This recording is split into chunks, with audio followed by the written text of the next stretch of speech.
Chapter 1, The Color No One Else Sees. The fire on the 8th floor of the Kiyoshi Ward apartment complex had already eaten through 2 stairwells by the time Izuku Midoriya arrived, and the pro-heroes on scene were still arguing about structural integrity when he went in anyway. He was not supposed to be there. He was 17, 3 months into his second year at UA, and the only reason he had been anywhere near Kiyoshi Ward was that his internship mentor had sent him to deliver paperwork to a satellite agency 4 blocks away. But he had heard the first explosion of gas igniting through a shattered window, and after that there had been no version of Izuku Midoriya capable of walking past. Inside, the smoke was a living thing, pressing down from the ceiling in a slow, deliberate suffocation. He found the family on the 5th floor landing, a mother shielding 2 children with her own body, and beyond them, trapped by a collapsed beam, a young pro-hero named Sasaki, whose ice mate Quirk had frozen half the building's water lines into useless silver statues instead of the fire suppression system she had been trying to build. Izuku's own Quirk, one for all, was a roaring furnace, a gift built from generations of accumulated strength. He used almost none of it. He did not need to.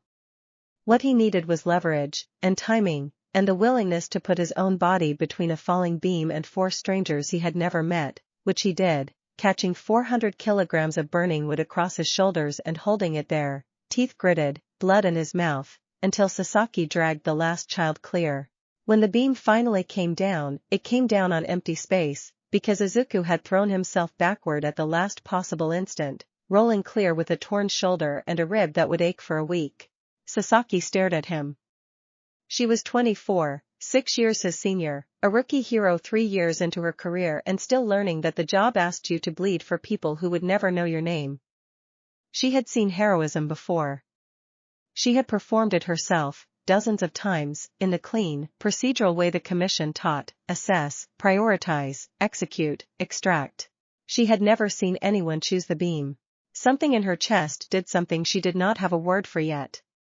It felt like a hook sinking into soft tissue, gentle and permanent, and when Izuku turned to check that she was unhurt, the look on her ash-smeared face was not gratitude.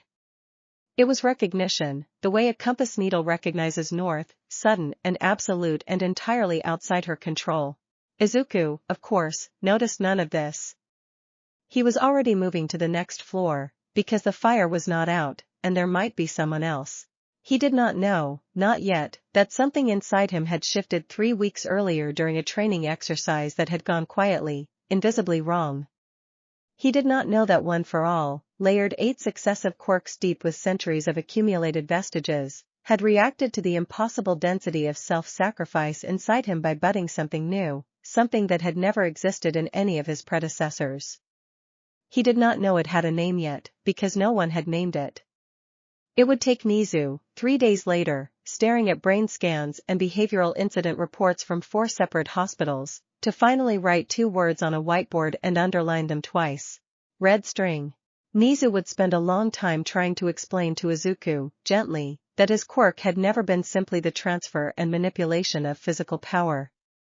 It had always carried something else, buried under the strength and the speed, an inheritance from a boy named Yuichi Shigaraki who had loved his sister so fiercely that his quirk had bent reality trying to protect her. That old, sleeping thread of devotion had finally woken up inside Izuku, mutated by trauma and repetition and the raw density of near-death experiences he kept walking into, and it had turned outward. It did not hurt anyone. That was the strange mercy of it. It reached instead into a very specific, very narrow category of witness, any woman, hero, or villain or bystander, who watched Izuku choose someone else's life over his own safety, at the exact moment his body committed to that choice. And it did not let go. Sasaki would report for duty the next morning, already rearranging her patrol schedule to overlap with wherever UA's Hero Course students trained. She would tell herself it was professional curiosity. She would not examine the thought too closely, because some quiet animal part of her had already decided that examining it would only slow her down. Izuku went home that night with a bandaged shoulder and no idea that 4 blocks away, in a hero agency debrief room, a woman he had spoken to for less than 90 seconds had begun, without any conscious decision on her part, to fall. Chapter 2, The Committee of One.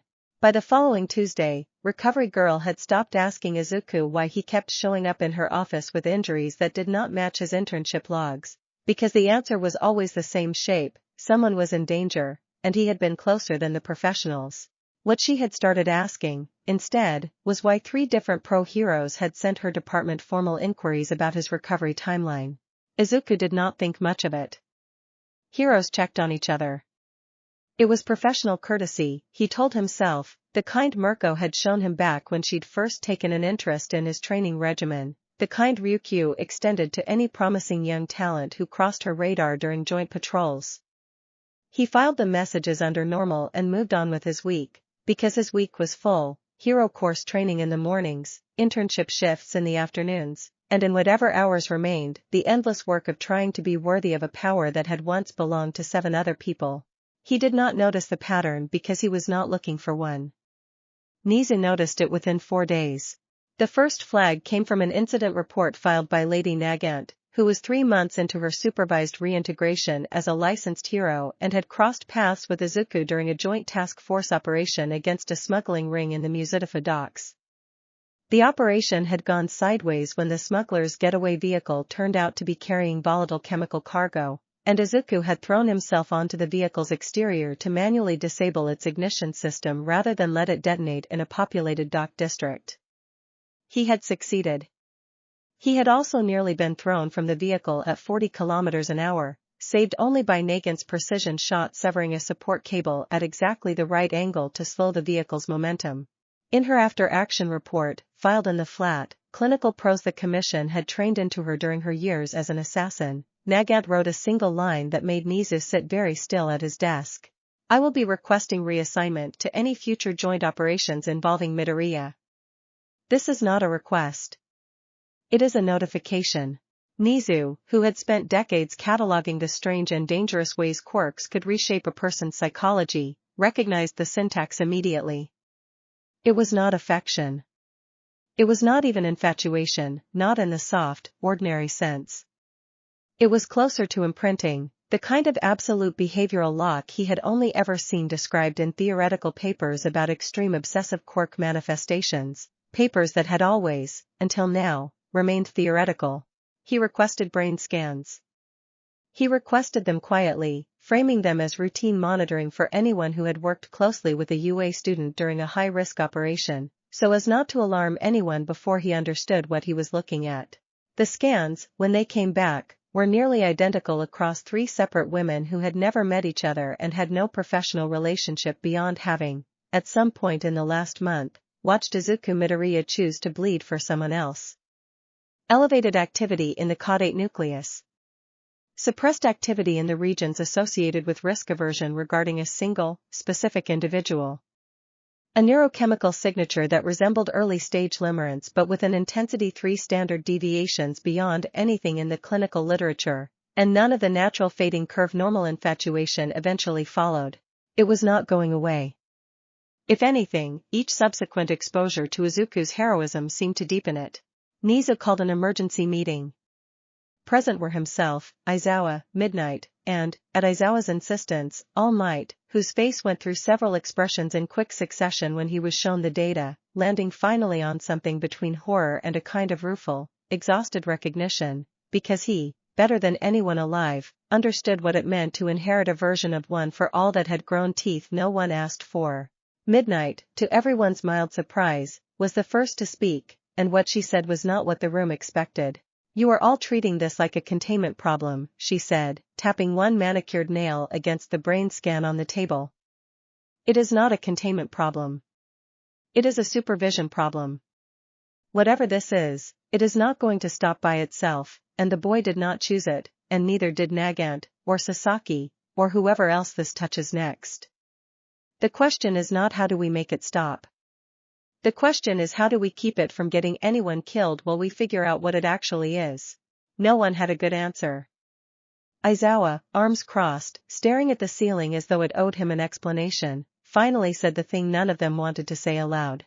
It's going to keep happening. He's not going to stop being who he is. That's the whole problem. The very thing that makes him a good hero is the thing that's triggering this. He was right, and they all knew it, and the meeting ended without a solution, only a fragile agreement to monitor the situation and keep it out of the press for as long as possible, a hope that would survive exactly 11 days before the League of Villains found out anyway, and decided they wanted to test the theory themselves. Chapter 3, A Different Kind of Recruitment Drive. Toga Himiko had always loved beautiful things in the particular, hungry way of someone who had spent her whole life being told that the way she loved was wrong.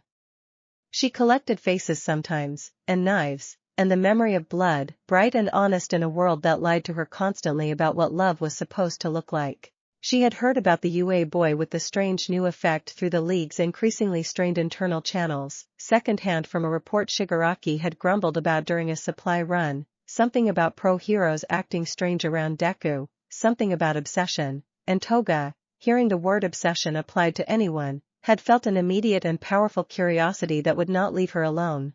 She did not tell anyone she was going to look.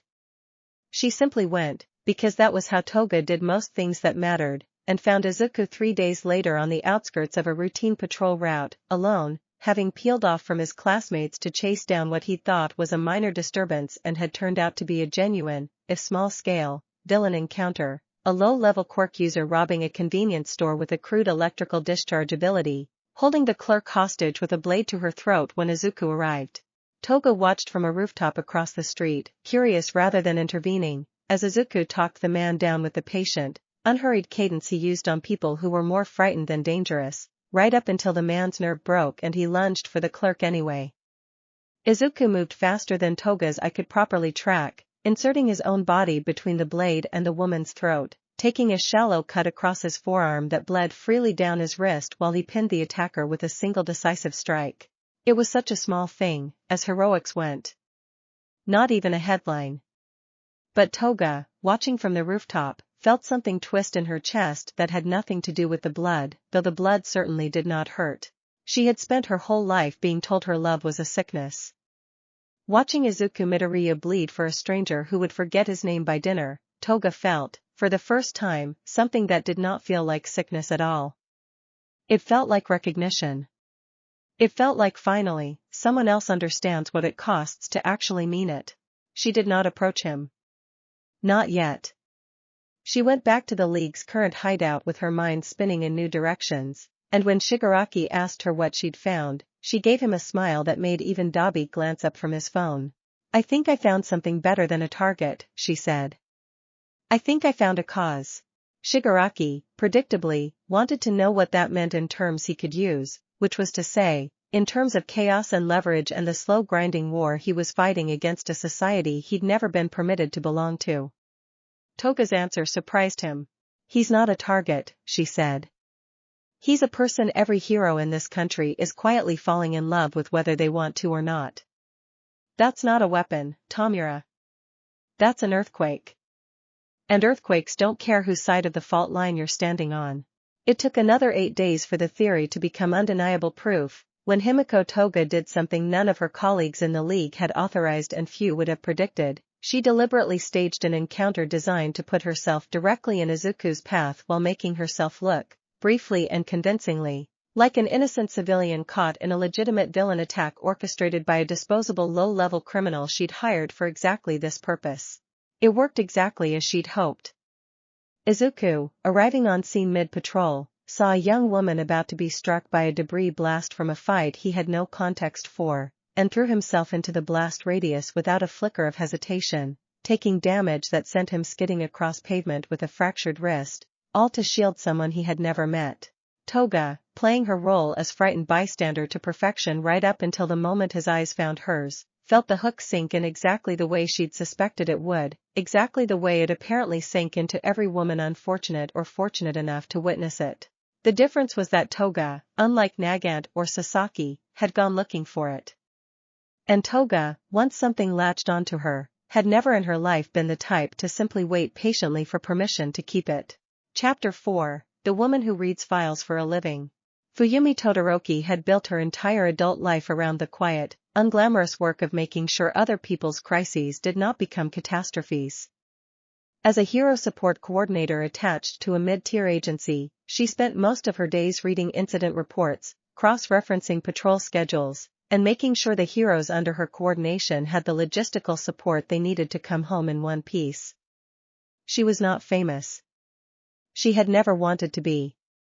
She had grown up in a household where fame had cost her family nearly everything, and she had built her career instead around the invisible architecture that let other people be brave. She first encountered Izuku Midoriya's name not as a person but as a pattern, 3 weeks into what the agencies had started calling, with the grim humor of people trying to make an uncanny situation bearable, the Midoriya anomaly. Reports crossed her desk from 4 different agencies describing behavioral shifts in pro-heroes who had crossed paths with the boy, reassignment requests, patrol route deviations, an alarming spike in heroes volunteering for operations they had no logical reason to prioritize, all of it orbiting, however loosely, around a single 17-year-old UA student. Fuyumi read the files the way she read everything, carefully and without sentiment, cataloging the anomaly the way she might have cataloged a supply chain failure. It was only when she reached the security footage attached to Nagant's dock incident report, footage of Izuku throwing himself onto a moving vehicle to save people he had never met, that something in her clinical detachment cracked. She had seen heroism before. She coordinated it daily, from a safer move, the way an air traffic controller coordinates flights without ever leaving the ground. But there was something in the specific quality of Izuku's choice, the total absence of calculation in it, that reminded her, achingly, of a version of heroism she had once believed her own family incapable of producing without cost, without ego, without the corrosive need to be seen as great. She told herself she was simply doing her job when she requested a transfer to the coordination team assigned to monitor the anomaly directly. She told herself the same thing 3 days later when she found an excuse to attend a joint briefing at UA that Izuku happened to also be attending, ostensibly to deliver commendation paperwork from Ryukyu's agency regarding his internship performance. She saw him in person for the first time in a hallway outside the main conference room, mid-conversation with Aizawa about patrol logistics, gesturing with the same restless, over-articulate energy she had read about in a dozen behavioral notes attached to his file, and something in her chest did a slow, careful turn, like a key finding a lock it had been searching for without knowing it. He looked up. Their eyes met for perhaps 4 seconds. He gave her the small, distracted nod of someone acknowledging a stranger in a hallway, entirely unaware that he had just become, without any action on his part beyond existing in his ordinary, unglamorous decency, the fixed point around which Fuyumi Todoroki's careful, well-ordered professional life had just begun quietly, permanently rearranging itself. She did not approach him. She was not built for grand gestures. She went back to her desk instead and began, methodically and without telling anyone, building the most comprehensive protective logistics framework her agency had ever produced, one designed, ostensibly, to manage the growing anomaly situation on behalf of the Hero Public Safety Commission. What she was actually building, though she would not have admitted it even to herself yet, was a fortress. And she intended, with the same quiet, unglamorous competence she brought to everything, to make sure that whatever came for Izuku Midoriya next would have to go through her first. Chapter 5, The Snake Charmer's Miscalculation. Uwabami had built a career on being liked. It was, in its way, its own kind of heroism, the deliberate, sustained work of being warm and approachable and camera-ready in a profession that too often rewarded spectacle over steadiness. She had 11 years in the field, a loyal public following, and a professional reputation for being easy to work with, which was why the commission had assigned her, almost as an afterthought, to a joint media relations detail covering a UA Hero course training exercise open to limited press. She had not expected the exercise to go wrong. Training exercises rarely did, not with UA's safety record. But a malfunctioning support gear rig had sent a live current arcing through a training field exactly as 3 second-year students were crossing it, and Uwabami, closest to the field, had frozen for 1 critical half-second, some old instinct warning her that stepping onto live current without proper insulation would very likely end her career, if not her life. Izuku had not frozen. He had been 40 meters away, mid-exercise himself, and had crossed that distance faster than her mind could fully process, grounding the current through his own body via a controlled discharge of 1 for all that left his arm smoking and numb for a full hour afterward, buying the trapped students the 2 seconds they needed to scramble clear.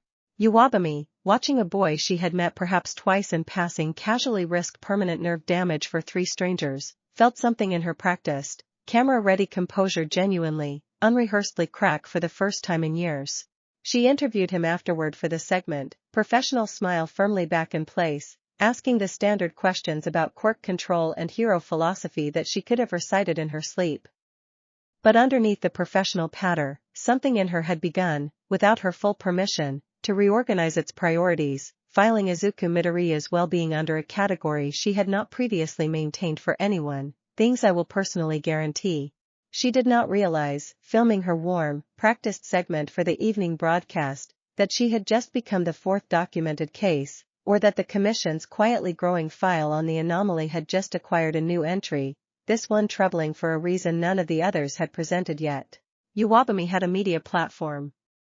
Uwabami had 11 years of public trust and a following that numbered in the millions. And Uwabami, walking back to her transport after the segment wrapped, had already begun composing, in the part of her mind she was not yet willing to examine too closely, the first draft of a broadcast that would make sure the entire country knew exactly how remarkable Izuku Midoriya was. It would take Nizu another 4 days to convince her, gently and with escalating urgency, that broadcasting the boy's heroics to a national audience was very likely the single most dangerous thing anyone connected to the situation could do. She agreed, eventually, to hold the segment. She did not, however, agree to stop watching. Chapter 6, The Meeting Nobody Wanted to Call a Council. By the end of the first month, Nizu's quietly growing file had become impossible to keep quiet, which meant it had also become impossible to keep small. What had started as 3 names on a whiteboard, Nagant, Sasaki, and unconfirmed suspicion regarding Toga Himiko, had grown to 11 confirmed cases across both sides of the hero-villain divide, and the growth curve, when Nizu finally plotted it against a graph, was not linear. It was exponential, each new case seeming to accelerate the likelihood of the next.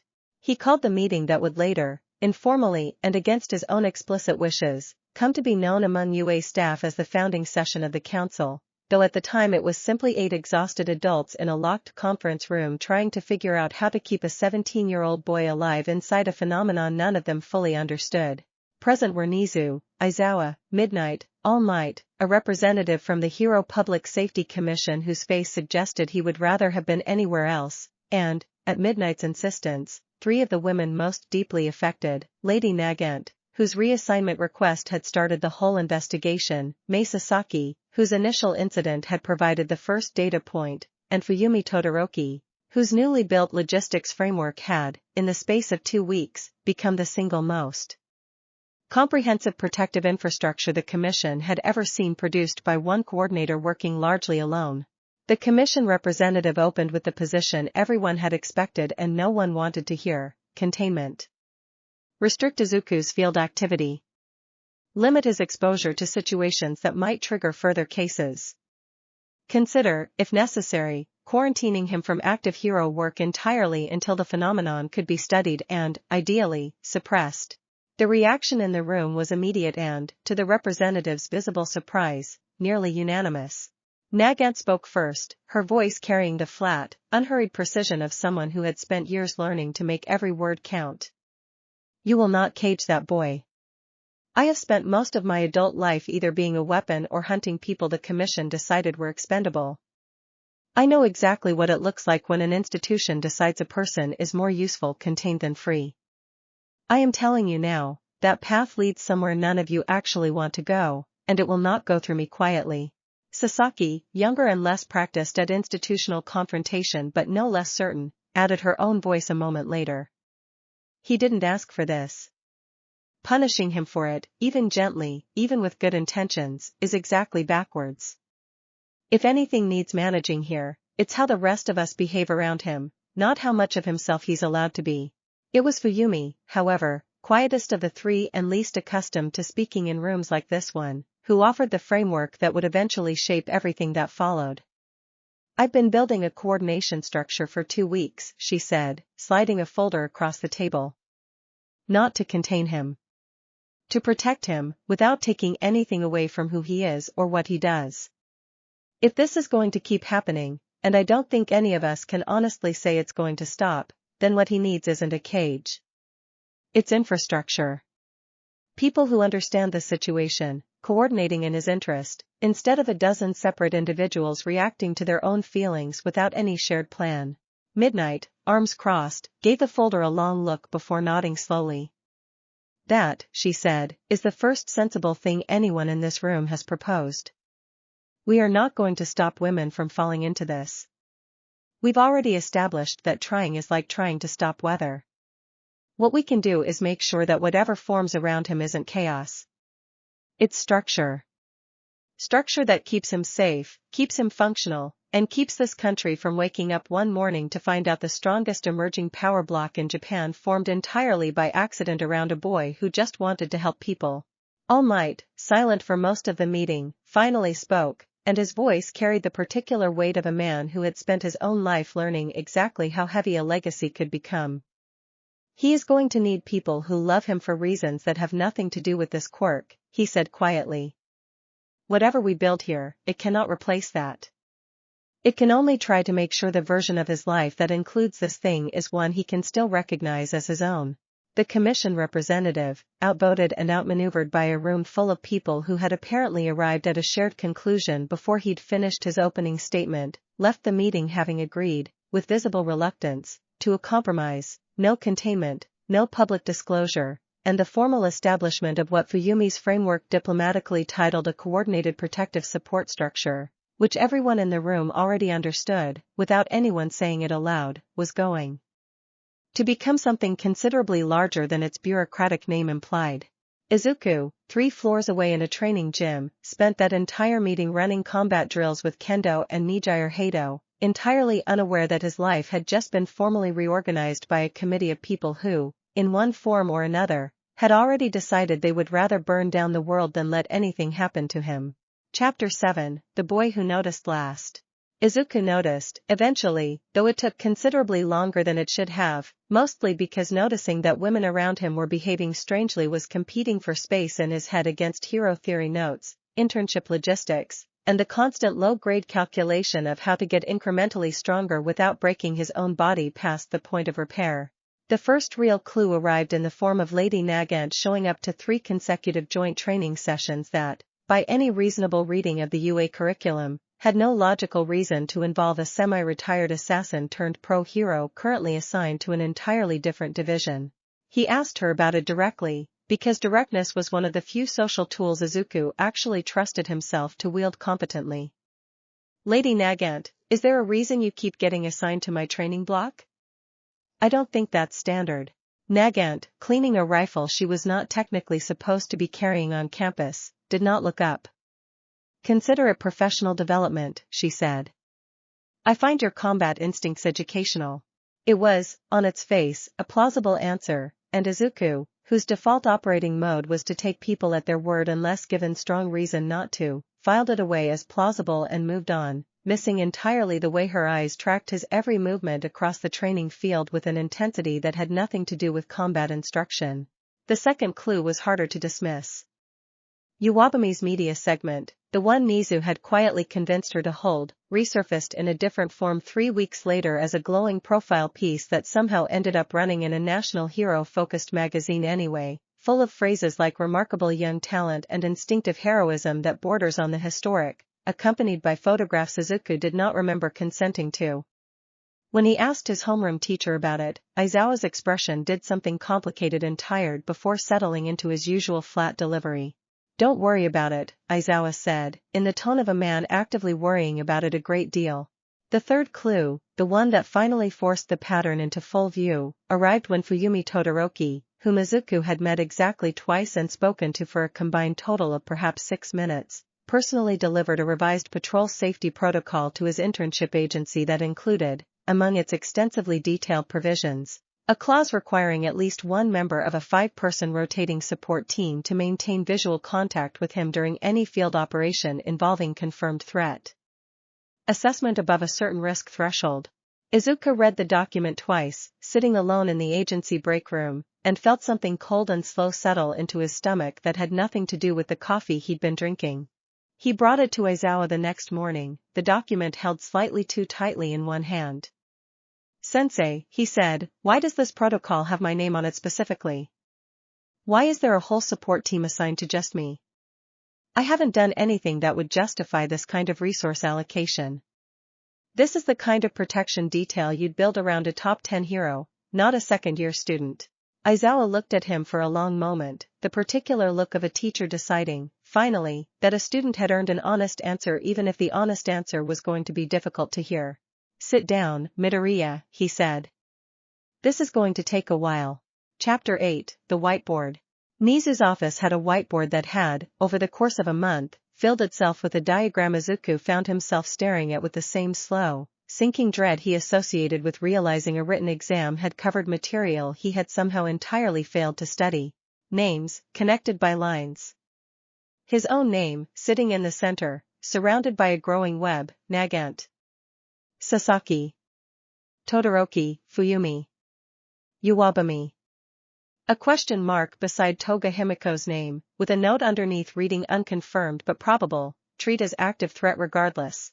Nizu explained it the way Nizu explained everything, with total clinical precision and not the faintest attempt to soften the underlying strangeness of what he was describing, walking Izuku through One for All's inherited lineage, through Yoichi Shigaraki's centuries-buried devotion to a sister he died trying to protect, through the mutation that devotion had apparently undergone inside a body that kept insisting on nearly dying for strangers on a weekly basis.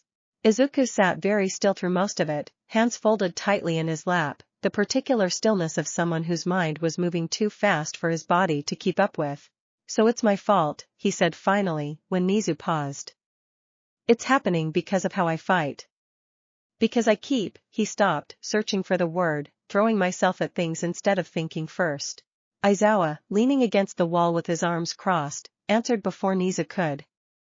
It's happening because of who you are, he said. Not because of a mistake. There's a difference, and you'd better learn it fast, because I guarantee you the first thing your brain is going to try to do with this information is turn it into another reason to punish yourself, and I am telling you right now, that's not going to help anyone, least of all the women whose lives just got rearranged without their consent any more than yours was. That landed harder than Izuku expected. He thought of Nagant, of the flat unhurried way she'd answered his question in the training yard, of Fuyumi Todoroki's name on a protocol document he still didn't fully understand, of a magazine photograph he hadn't consented to being taken.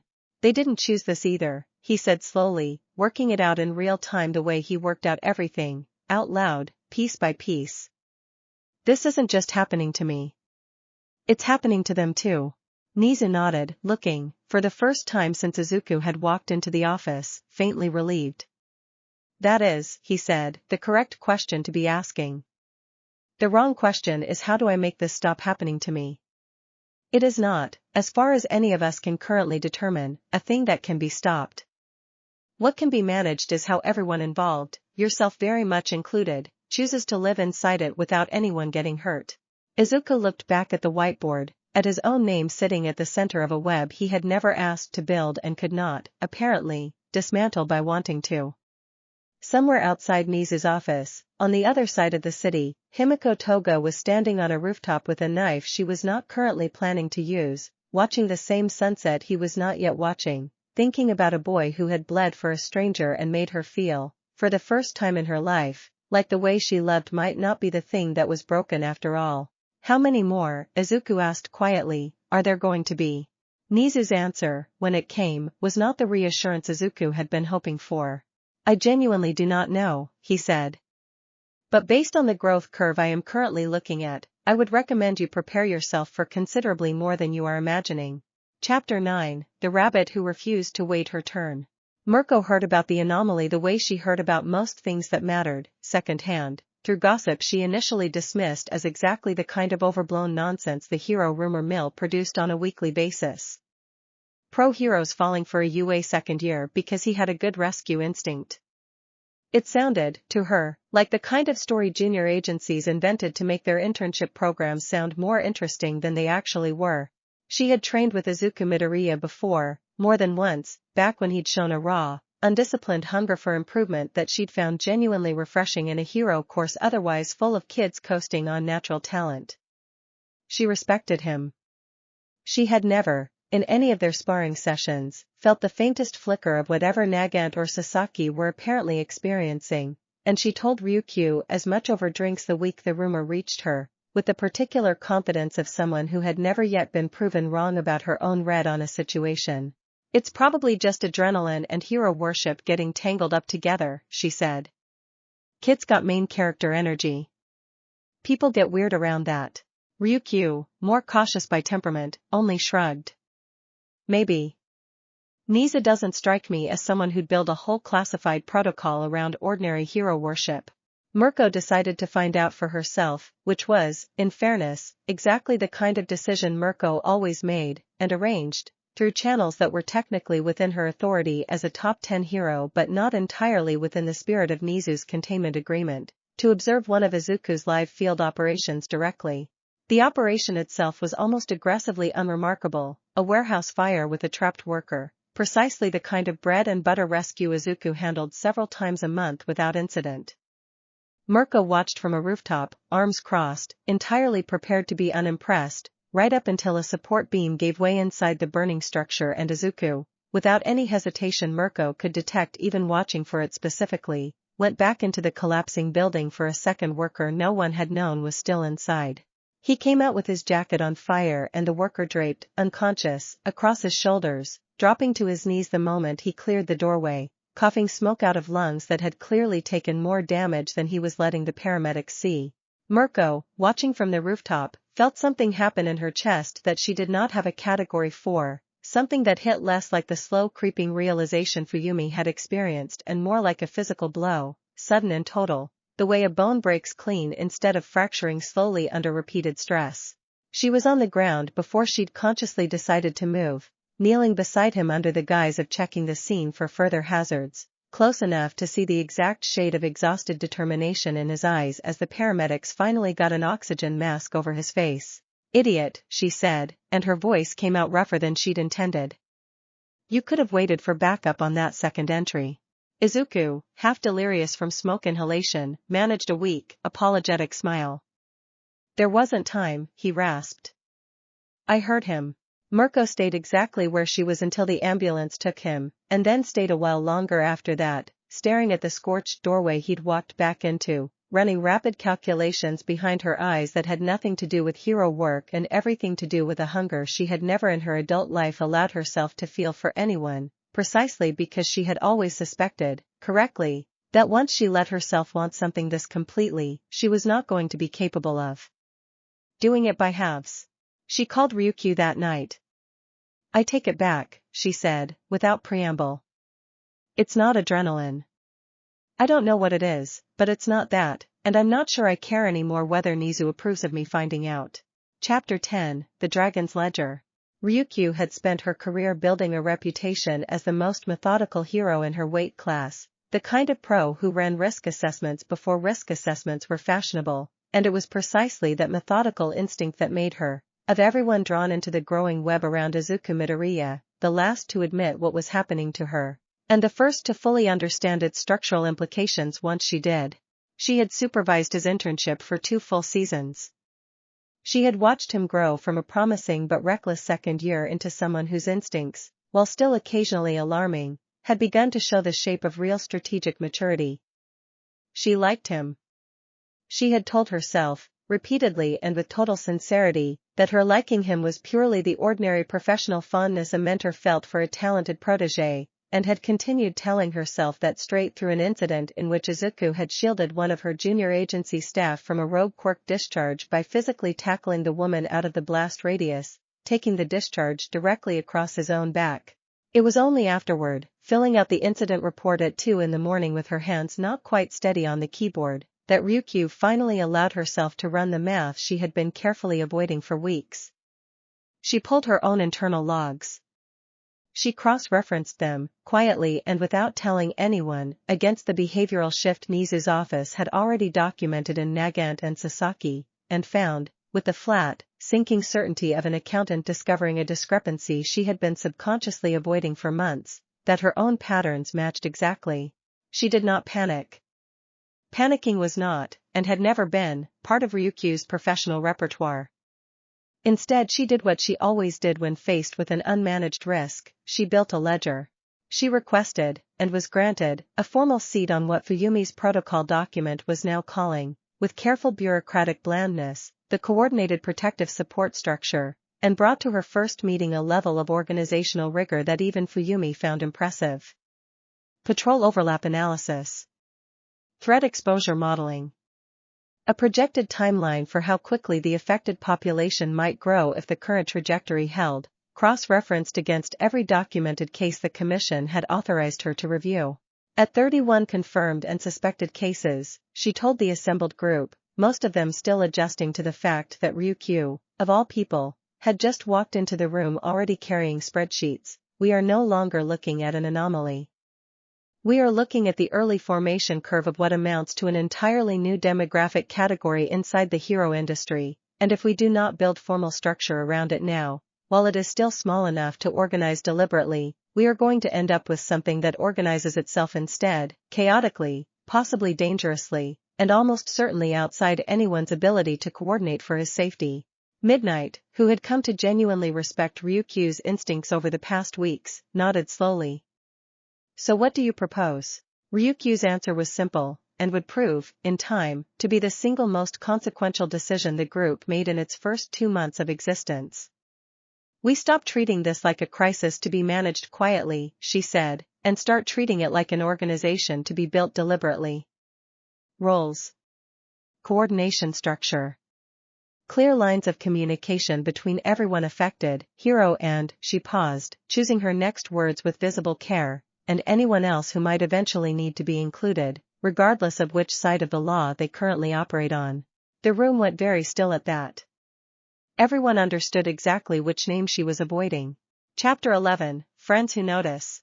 Kendo Itsuka noticed something was wrong with Izuku roughly a week before Nizu's file became official policy, though she noticed it the way a good friend notices things, sideways and cumulatively, in the small accumulating details of a person who was carrying more weight than he was letting on. He had started flinching, very slightly, whenever an unfamiliar pro-hero approached him during joint training exercises. He had started double-checking, with an anxious thoroughness that was new, whether his internship reports were being read by anyone beyond his assigned supervisor. He had, on 3 separate occasions that Kendo had personally witnessed, gone quiet and distracted in the middle of a conversation, the particular stillness of someone doing complicated math in his head that he did not want to explain out loud. She brought her concerns to Nijire Hato first, because Nijire noticed things too, in her own scattered, intuitive way, and had in fact noticed the exact same pattern a few days earlier without having a name to put to it. Something's going on with Deku, Nijire said, curled sideways in a common room armchair with the restless energy she brought to everything. He's not sleeping right. I can tell. And he keeps looking over his shoulder like he's expecting someone to jump out at him, except it's not like he's scared exactly, it's more like he's, she frowned, searching for the word, braced. Like he's braced for something he can't explain. Mei Hatsum, characteristically direct and characteristically more interested in mechanisms than emotions, had her own theory, delivered with the enthusiasm of someone who found any puzzle intrinsically fascinating regardless of its emotional stakes. I heard Power Loader mention something to Cementos about a classified Quirk anomaly file with Midoriya's name attached, she said. Didn't get details. But you don't classify a file for something small. It was Kamiya Tsushimi, of all of them the one most often underestimated for her breezy effect, who put the pieces together first, watching Izuku across the training yard one afternoon as 3 separate professional heroes found unlikely, thin excuses to be present at a training block that had no logical reason to interest them.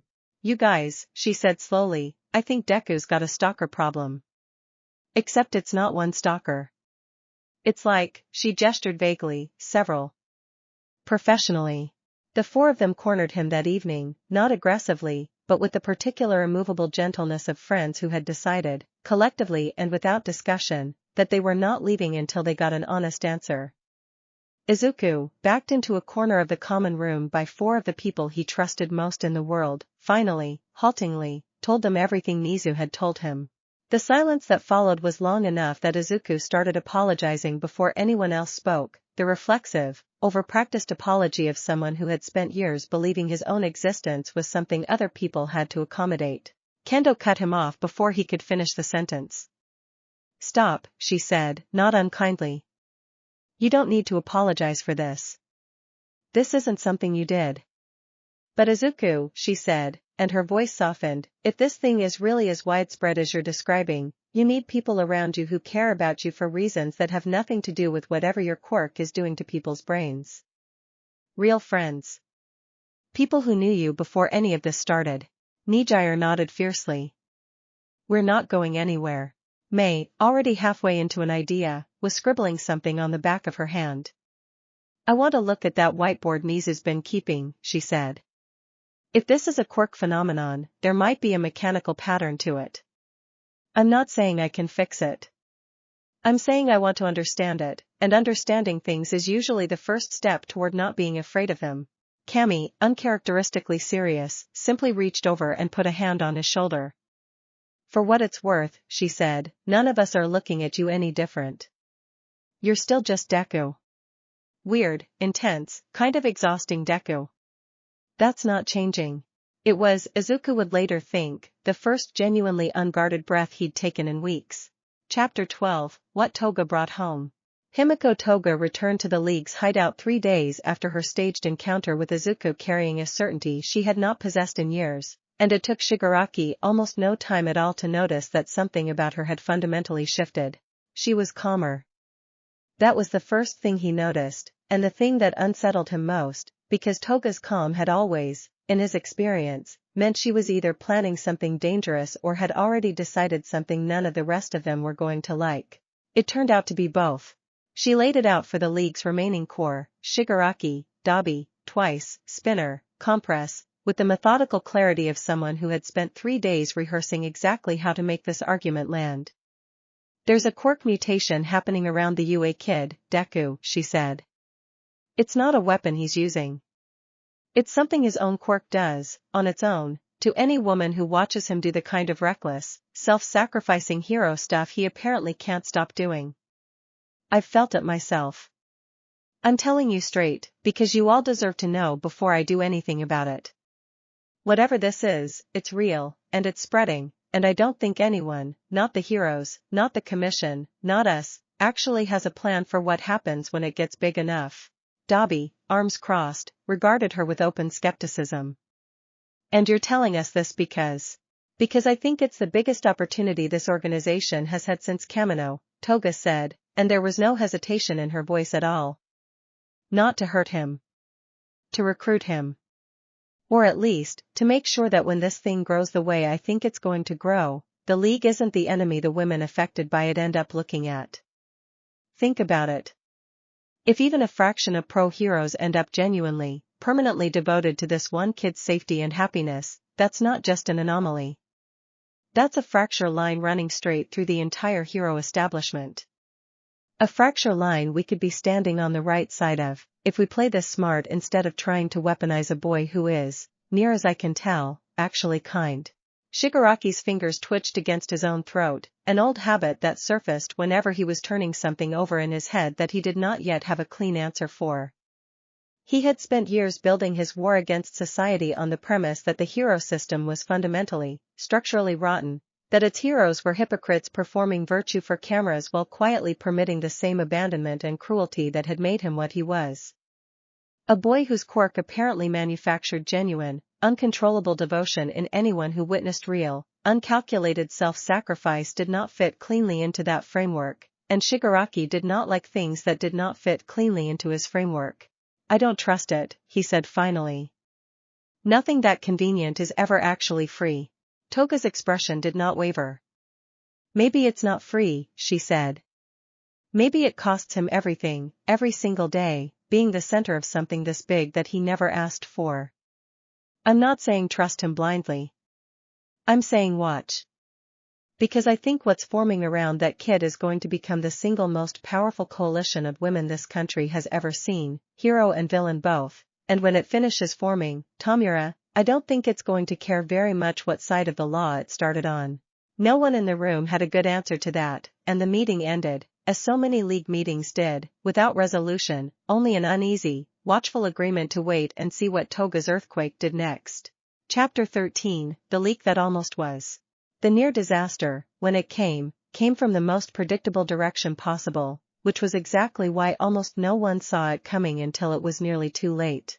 A junior reporter at a mid-tier hero news outlet, following up on nothing more suspicious than a routine tip about unusual staffing patterns at 3 separate hero agencies, had spent 2 weeks quietly cross-referencing public duty rosters and noticed, with the particular tenacity of a journalist smelling a real story for the first time in her career, that an improbable number of pro-heroes across an improbable number of agencies had recently reorganized significant portions of their schedules around UA's hero course training calendar, and specifically around 1 second-year students' training blocks. She drafted a piece. She titled it, with the blunt confidence of someone who did not yet understand how large the thing she'd found actually was, "The boy every hero in Tokyo suddenly wants to work with," and submitted it for editorial review 3 days before it was scheduled to run. Fuyumi Todoroki's monitoring framework, built with exactly this kind of scenario in mind, flagged the submission within 6 hours of it entering the outlet's editorial system, because part of what Fuyumi had spent 2 weeks quietly constructing was a discrete early warning network across several media-adjacent contacts, built specifically to catch exactly this kind of leak before it became irreversible. What followed was the first genuine test of the coordinated protective support structure's ability to function as an actual coordinated body rather than a collection of individually devoted women reacting on instinct, and it did not go entirely smoothly. Mirko's initial instinct, on hearing about the article, was blunt and immediate.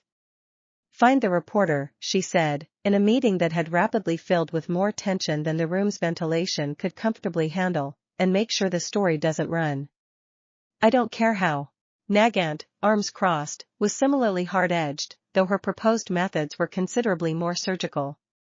"I have experience making information disappear cleanly," she said. "Give me 24 hours. It was Fuyumi, quiet as always but increasingly willing to hold her ground in rooms full of louder personalities, who finally shut both approaches down. "Absolutely not," she said, with a firmness that surprised several people in the room who had not yet fully recalibrated their expectations of her. "If we intimidate a journalist into silence, we don't stop the story. We become the story, a much worse one, and we hand every future reporter irrefutable proof that something is being covered up. That's not protection. That's the exact thing that gets him hurt worse in the long run." Her actual solution, developed over the following 48 hours in coordination with Nizu and a sympathetic senior editor Ryukyu happened to know personally, was considerably less dramatic and considerably more effective, a carefully negotiated agreement in which the outlet held the story indefinitely in exchange for eventual, controlled, first access to an official statement, whenever the situation reached a point where public disclosure became necessary and safe rather than reckless and premature. The reporter, disappointed but professionally satisfied by the exclusivity guarantee, agreed. The article never ran. But the incident left every member of the growing coalition with the same uncomfortable realization: the secret was not sustainable indefinitely, and the clock, whatever its exact length, had already started running. Chapter 14, The Room with No Good Name. By the time the coordinated protective support structure held its first full assembly, the group had grown large enough that Nizu's original conference room could no longer comfortably hold it, and the meeting relocated to a larger briefing hall usually reserved for joint agency training seminars. 43 names sat on the attendance roster. Not all of them were fully confirmed cases, Nizu was careful to note. Some remained under observation, their behavioral markers present but not yet at the threshold he'd defined as conclusive, but the trend line no longer left much room for optimism about the phenomenon slowing down on its own. The meeting's stated purpose was structural: assign coordination roles, formalize communication protocols, establish clear boundaries about what protective action was and was not authorized. Its actual undercurrent, present in nearly every exchange, was considerably rawer: a room full of women who had spent weeks individually convinced they were the only one experiencing this, now confronted with the size of the thing they were all quietly part of. Midnight, tasked with chairing the session largely because Nizu had correctly judged that a room this emotionally charged needed someone who could hold authority without pretending the emotional reality wasn't present, opened by simply naming it. I'm not going to stand up here and pretend this is purely a logistics meeting, she said, looking out over the assembled faces, some familiar to the group from the earliest days, others new enough to still look faintly shell-shocked by their own presence in the room. Every one of you is here because something happened to you that you did not choose and cannot undo. That's real, and it deserves acknowledgement before we get into spreadsheets. But I want to be equally direct about the second half of this. Whatever you're feeling, it does not get to override his consent, his safety, or his right to still be a 17-year-old boy figuring out who he is underneath all of this. Anyone who can't hold both of those truths at once does not belong in this room. The silence that followed had weight to it. Several people in the room, Nagant and Sasaki among them, exchanged the particular look of people recognizing, for the first time, that their own feelings existed inside a shared structure larger than their individual experience of it, one that came with responsibilities as well as claims. It was Fuyumi, standing to present the coordination framework she had spent over a month refining, who gave the group its first real sense of shape. Roles, she explained, projected onto a screen behind her. Field coordination. Public relations containment. Threat assessment and response. Internal conflict mediation, because, she added, with the dry understatement that was becoming her trademark, 43 people who all care intensely about the same person are, statistically, going to disagree with each other regularly, and we need a process for that which doesn't involve anyone drawing a weapon. A ripple of tense laughter moved through the room, the first real release of pressure the meeting had produced. At the very end of the roster, in a section labeled External Contacts, Non-affiliated, sat a single name that made the room go quiet all over again when Fuyumi reached it: Himiko Toga, League of Villains, status unconfirmed, engagement level unknown, recommend continued observation rather than direct confrontation. Mirko's jaw tightened visibly. You want to just leave a League villain on an open watch list? No action. Fuyumi did not flinch. I want to avoid making a decision none of us have enough information to make safely, she said. She hasn't attacked him. She hasn't attacked anyone in his orbit. Everything we know about her behavior right now looks less like a threat and more like someone as lost inside this as the rest of you are. That could change. If it does, we respond. But treating every affected woman as a threat the moment she's on the wrong side of a legal line isn't protection. It's just a different kind of cage, and I thought we'd already agreed those don't work on this situation. No one had a counter-argument that survived contact with the room's own founding principle, and the roster stood as written, an uneasy, deliberate acknowledgement that whatever this coalition was becoming, it had already, quietly, stopped caring very much about which side of the law its members had started on. Chapter 15, The Night Everything Moved at Once. The test came 9 days later, and it came in the worst possible form, a genuine, large-scale villain attack, unrelated to the League, unrelated to anything anyone in the coordinated protective support structure had anticipated, launched by a splinter faction of Quirk supremacists against a crowded downtown transit hub during evening rush hour. Izuku was 3 streets away, walking back from a support gear fitting, when the first explosion tore through the station's main concourse. What happened over the next 40 minutes would later be studied, in careful, redacted detail, by hero analysts trying to understand exactly how a coordination structure less than 2 months old had managed to mobilize with a speed and precision that outstripped several agencies with decades of institutional experience. Izuku went in first, because Izuku always went in first, diving into the smoke and debris to begin pulling trapped commuters clear of a partially collapsed platform roof. He did not call for backup. He did not need to, because backup was already moving before his own emergency beacon had finished transmitting, Fuyumi's monitoring framework having flagged the incident's proximity to his last known location within seconds of the first alert. Ryukyu arrived within 90 seconds, transformed and airborne, providing structural support to the failing roof while Izuku worked beneath it. Nagant arrived shortly after, taking up an overwatch position with the flat, professional calm of someone who had done this exact job for a government that no longer entirely deserved her loyalty, methodically neutralizing 3 separate hostile combatants before they could reach the platform where civilians were still being extracted. Mirko tore through the station's east entrance with characteristic disregard for structural caution, clearing a path for paramedics through debris that would otherwise have taken heavy machinery an hour to move. Fuyumi, coordinating from a mobile command position 2 blocks away, held the entire operation together with a calm, precise stream of directives that even the veteran agency dispatchers on the joint channel found themselves deferring to without argument.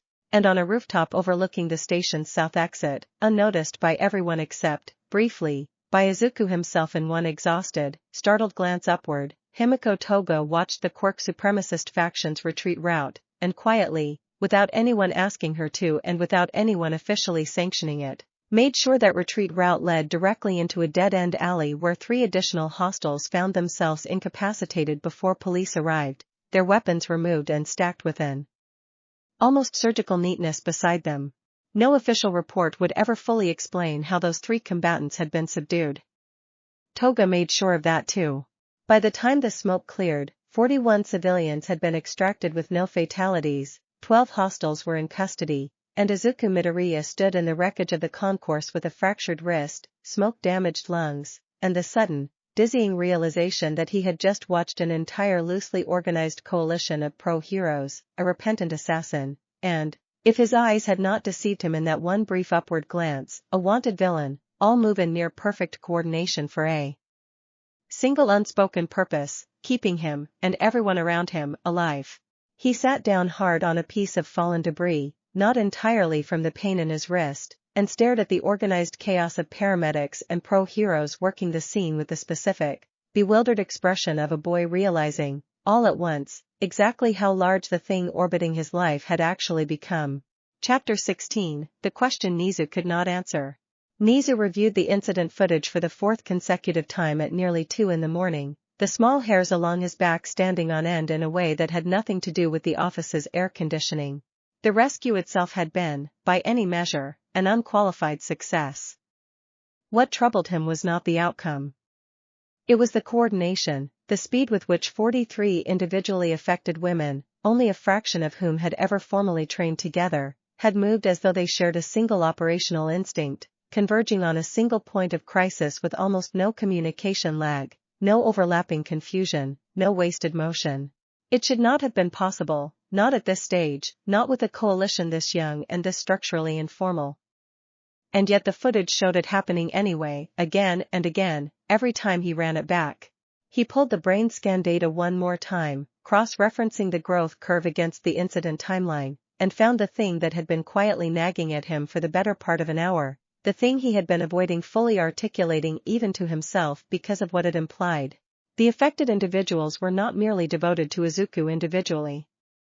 Their devotion appeared to be developing a secondary characteristic, a kind of networked awareness of each other, as though the same mutation binding each of them to him was, gradually and without anyone's design, beginning to bind them to one another as well, into something considerably more cohesive than a simple collection of individually obsessed hearts. He typed a single line into his private research log, the cursor blinking for a long moment before he committed to the words. Working hypothesis, red string may not terminate at individual attachment. Preliminary data suggests eventual convergence into a unified collective structure, self-organizing, self-reinforcing, potentially self-accelerating. Query, what happens when convergence completes? Query, does subject retain any capacity to resist or redirect that convergence once it does? Query, what does an organization built entirely around protecting one person do once it discovers there is no longer any meaningful difference between protecting him and obeying him? He stared at that last line for a long time before finally, deliberately, closing the file. 3 floors below, in the UA dormitories, Izuku lay awake staring at his ceiling, his fractured wrist throbbing faintly under its brace, running his own version of the same unanswerable question through his exhausted mind. He thought of Nagant's flat, unhurried loyalty, of Fuyumi's quiet, relentless competence, of Mirko's blunt, ferocious devotion, and Ryukyu's careful, methodical care, and the flicker of a villain's silhouette on a rooftop that had, however briefly and however impossibly, fought on his side without being asked. He did not know yet what any of it was becoming. He only knew, lying there in the dark with 43 lives quietly rearranged around the fact of his existence, that whatever it was no longer small enough to pretend otherwise, and no longer slow enough to assume he had time to figure out the answer before it found him anyway. Chapter 17, The Teacher Who Saw It First. Midnight had known, longer than almost anyone else in the room, exactly what she was looking at, because Midnight had spent her career studying the particular chemistry of obsession, first as a hero whose own quirk manipulated perception and desire, and later as a teacher who had watched hundreds of teenagers cycle through every ordinary variety of infatuation a hero course could produce. She recognized, the very first time Nizu had laid the brain scans across his desk, that this was not ordinary. She had simply chosen, deliberately, not to say so until she understood it well enough to be useful rather than merely alarming. What she had not expected, and what she found herself sitting with quietly on the walk home from the transit station incident, was the discovery that she was not entirely immune to it herself. It had not hit her the way it hit the others, not in one sharp, defining moment. It had accumulated instead, the way water accumulates behind a dam, in 100 small observations she had made over months of watching Izuku grow from an anxious, overextended first year into someone who had, again and again, chosen other people's safety over his own without a flicker of performance in it. She had told herself, each time, that her fondness was purely the pride of a teacher watching a difficult student become remarkable. She had believed it, mostly, right up until she stood at the edge of the wrecked transit concourse and felt something in her chest twist so sharply at the sight of him sitting exhausted and bleeding among the debris that she had to consciously stop herself from crossing the police line to reach him before the paramedics finished their work. She told Nizu the next morning, plainly and without the theatrical flourish she usually brought to difficult conversations, because some things deserved to be said without armor. "I think I need to be added to the list," she said. "I've been telling myself for weeks that I was simply observing this professionally. I don't think that's entirely true anymore, and I would rather admit it to you directly than have you find it in a scan I didn't consent to." Nizu, to his credit, did not treat the admission as a crisis. He simply nodded, made a note, and asked the question that mattered most. "Does it change how you intend to act toward him?" Midnight considered the question with real care before answering. "No," she said finally. "It changes how much it costs me to keep my judgment clear. But it doesn't change what I owe him as his teacher, which is the truth, and boundaries, and the refusal to let whatever this is override either of those things. If anything," she added, with a faint, wry twist to her mouth, "it makes me more useful in that room, not less. I know exactly what the rest of them are feeling now. I know precisely how easy it would be to let it justify something none of us should permit ourselves to do."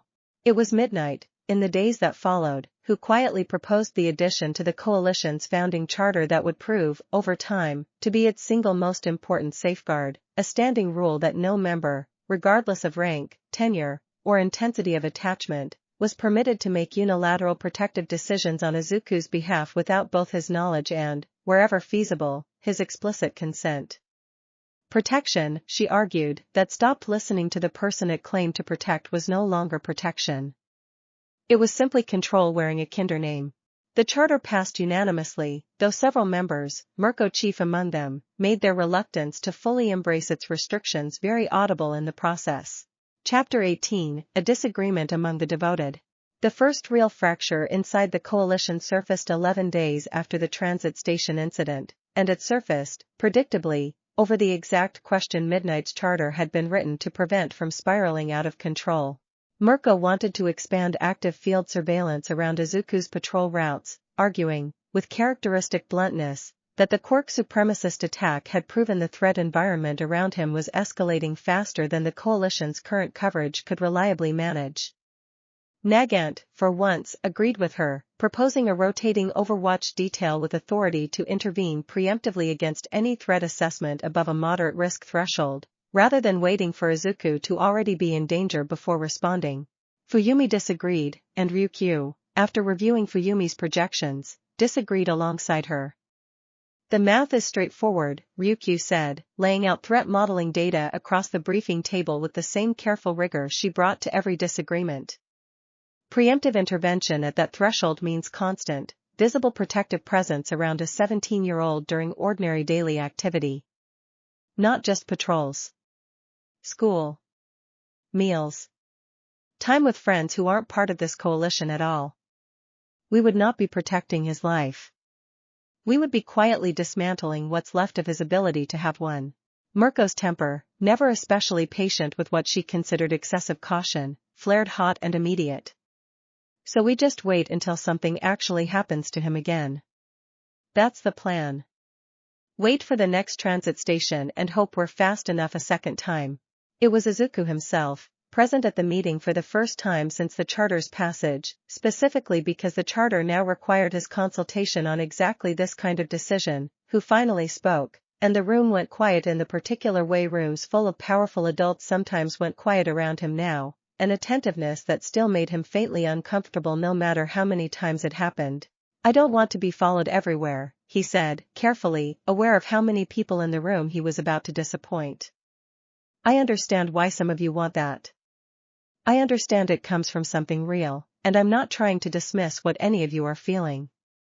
But if I can't walk to class without an escort, if I can't have a normal conversation with my friends without someone timing how long it takes, I'm not going to be the version of me that any of this is supposedly trying to protect in the first place. That person will already be gone. You'll just be guarding what's left. He looked around the table, meeting each set of eyes in turn, Mirko's frustrated and fierce, Nagant's flat and unreadable, Fuyumi's quietly relieved, Ryukyu's steady and considering. What I need, he continued, isn't more eyes on me all the time. It's people I can trust to tell me the truth about what's actually dangerous, and people who trust me enough to let me make some of my own choices about risk, the way any other hero my age gets to. If this coalition can't do that, then I don't think it's actually protecting me. I think it's just afraid, and it's using me to manage that fear. The silence that followed was heavier than any that had preceded it. Mirko, jaw tight, was the first to break it, and what she said surprised nearly everyone in the room, herself included. Fine, she said, low and rough. Fine. Standard patrol coverage. No preemptive escalation. But the second, something crosses a real line, I'm not asking permission first. That's my compromise. Take it or don't. Izuku, recognizing exactly how much that concession had cost someone whose entire professional identity was built around refusing to wait for anything, nodded. I can live with that, he said. Thank you for hearing me. It was not a complete resolution. Nothing about the coalition's internal tensions ever fully resolved, not in those early months. But it was, everyone in the room understood without needing to say it aloud, the first time the group had proven it could bend around Izuku's own wishes instead of simply closing tighter around him, and that proof mattered more than any single patrol schedule ever could. Chapter 19, The Signal on the Rooftop. 3 weeks after the transit station incident, Toga sent her first direct message, and she sent it in the only language she fully trusted anymore, a small, folded paper crane, left on the windowsill of the UA dormitory room Izuku used for late-night studying, delivered with an infiltration precision that would, when Nizu's security team finally reviewed the footage, cause an immediate and thorough overhaul of the dormitory's perimeter sensors.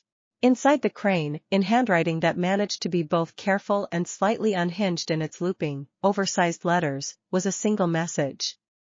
I'm not going to hurt you. I don't think I could anymore even if I wanted to, and I'm still figuring out how I feel about that.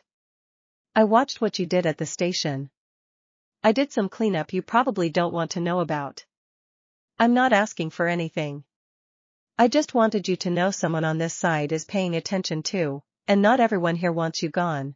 Izuku brought it to Nizu within the hour, his hands faintly unsteady, less from fear than from the dizzying vertigo of trying to process what it meant that a wanted League villain had not only breached UA's security to leave him a note, but had done so with what genuinely read, underneath its strangeness, as something closer to gentleness than threat.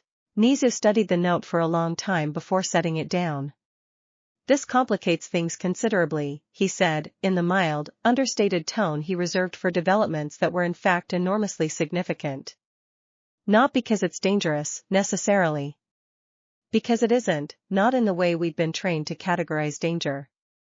It is, however, proof of something I had hoped we would have more time to prepare for. What's that? Izuku asked, though some part of him already suspected the answer. That whatever is happening to you does not, in fact, respect the boundary between hero and villain, Nizu said. It never did. We have simply been fortunate, so far, that the villain side of this equation has produced someone whose particular psychology responded to the phenomenon with devotion rather than exploitation. I would not count on that fortune holding indefinitely. Toga is one person. The League is not the only villain organization in this country, and if this pattern is as fundamental to your quirk as I now believe it to be, it will find other women eventually who do not share her restraint.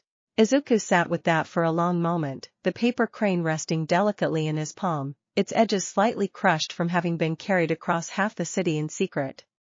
He thought of the rooftop silhouette at the transit station.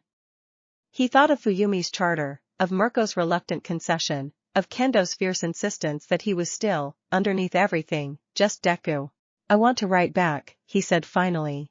Nizu's expression sharpened with real surprise, the first time in weeks Izuku had managed to catch him fully off guard. That is, he said slowly, an extremely complicated thing to authorize. I know, Izuku said. But if this thing doesn't care about the line between hero and villain, then maybe the only way to actually manage it is to stop pretending the line is doing any useful work here. She didn't attack anyone at the station. She helped. If there's any chance at all of keeping this from turning into exactly the kind of disaster you're worried about, I think it starts with not treating everyone this touches like an enemy the second they're standing on the wrong side of a courtroom.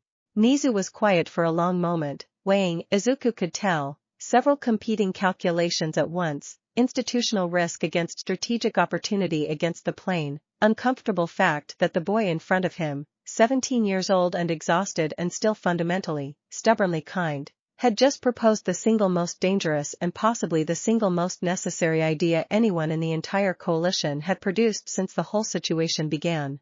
Draft something, Nizu said finally. Show me before it goes anywhere.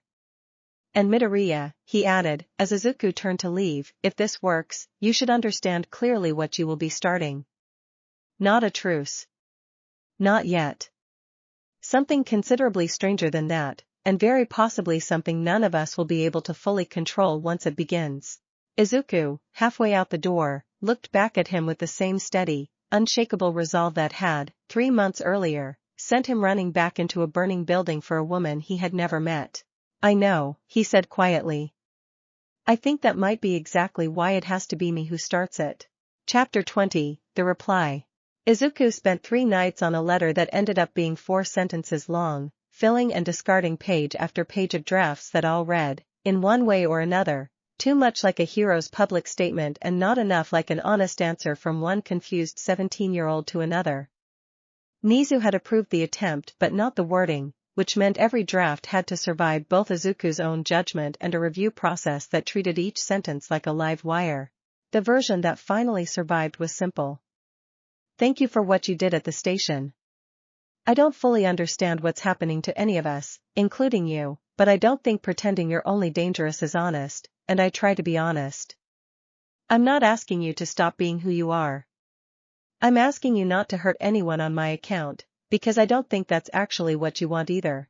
He left it, at Nizu's insistence and with a security escort watching from a discreet distance, on the same windowsill where the paper crane had appeared, folded into a plain white square with nothing written on the outside. It was gone within the hour, and no camera on the newly overhauled perimeter network caught so much as a shadow of how. Izuku spent the rest of that night lying awake, replaying the 4 sentences over and over, wondering whether he had said too much or not nearly enough, whether honesty could actually function as a kind of safety when the person receiving it had spent her whole life being told the opposite was true. He did not regret sending it. He simply had no map yet for what came after doing the right thing when the right thing was also, undeniably, strange. Chapter 21, What Shigaraki Heard in Her Voice. Toga read the letter 4 times before she said anything to anyone, sitting cross-legged on the floor of her room with her back against the wall, and when she finally did speak, it was not to Shigaraki first, but to Twice, who had a way of listening without demanding she perform certainty she did not feel. He called me honest, she said, turning the paper over in her hands like it might reveal something new on a 5th reading. Not good. Not redeemed. Honest. Nobody's ever. She stopped, and Twice, uncharacteristically quiet, simply waited her out. When she brought it to Shigaraki, she did not soften it for him. He wrote back, she said. He's not scared of me. He's not pretending I'm only a monster so it's simpler to hate me. I don't know what to do with that, Tomura. I'd built my whole life around the idea that nobody was ever going to see me and not flinch. Shigaraki, arms crossed, stared at the letter for a long moment without touching it, his expression doing something complicated behind the static of his usual irritation. I still don't trust it, he said finally. But I trust you. And if you're telling me this is real, then I'm not going to be the one who tells you it isn't. It was not permission, not exactly.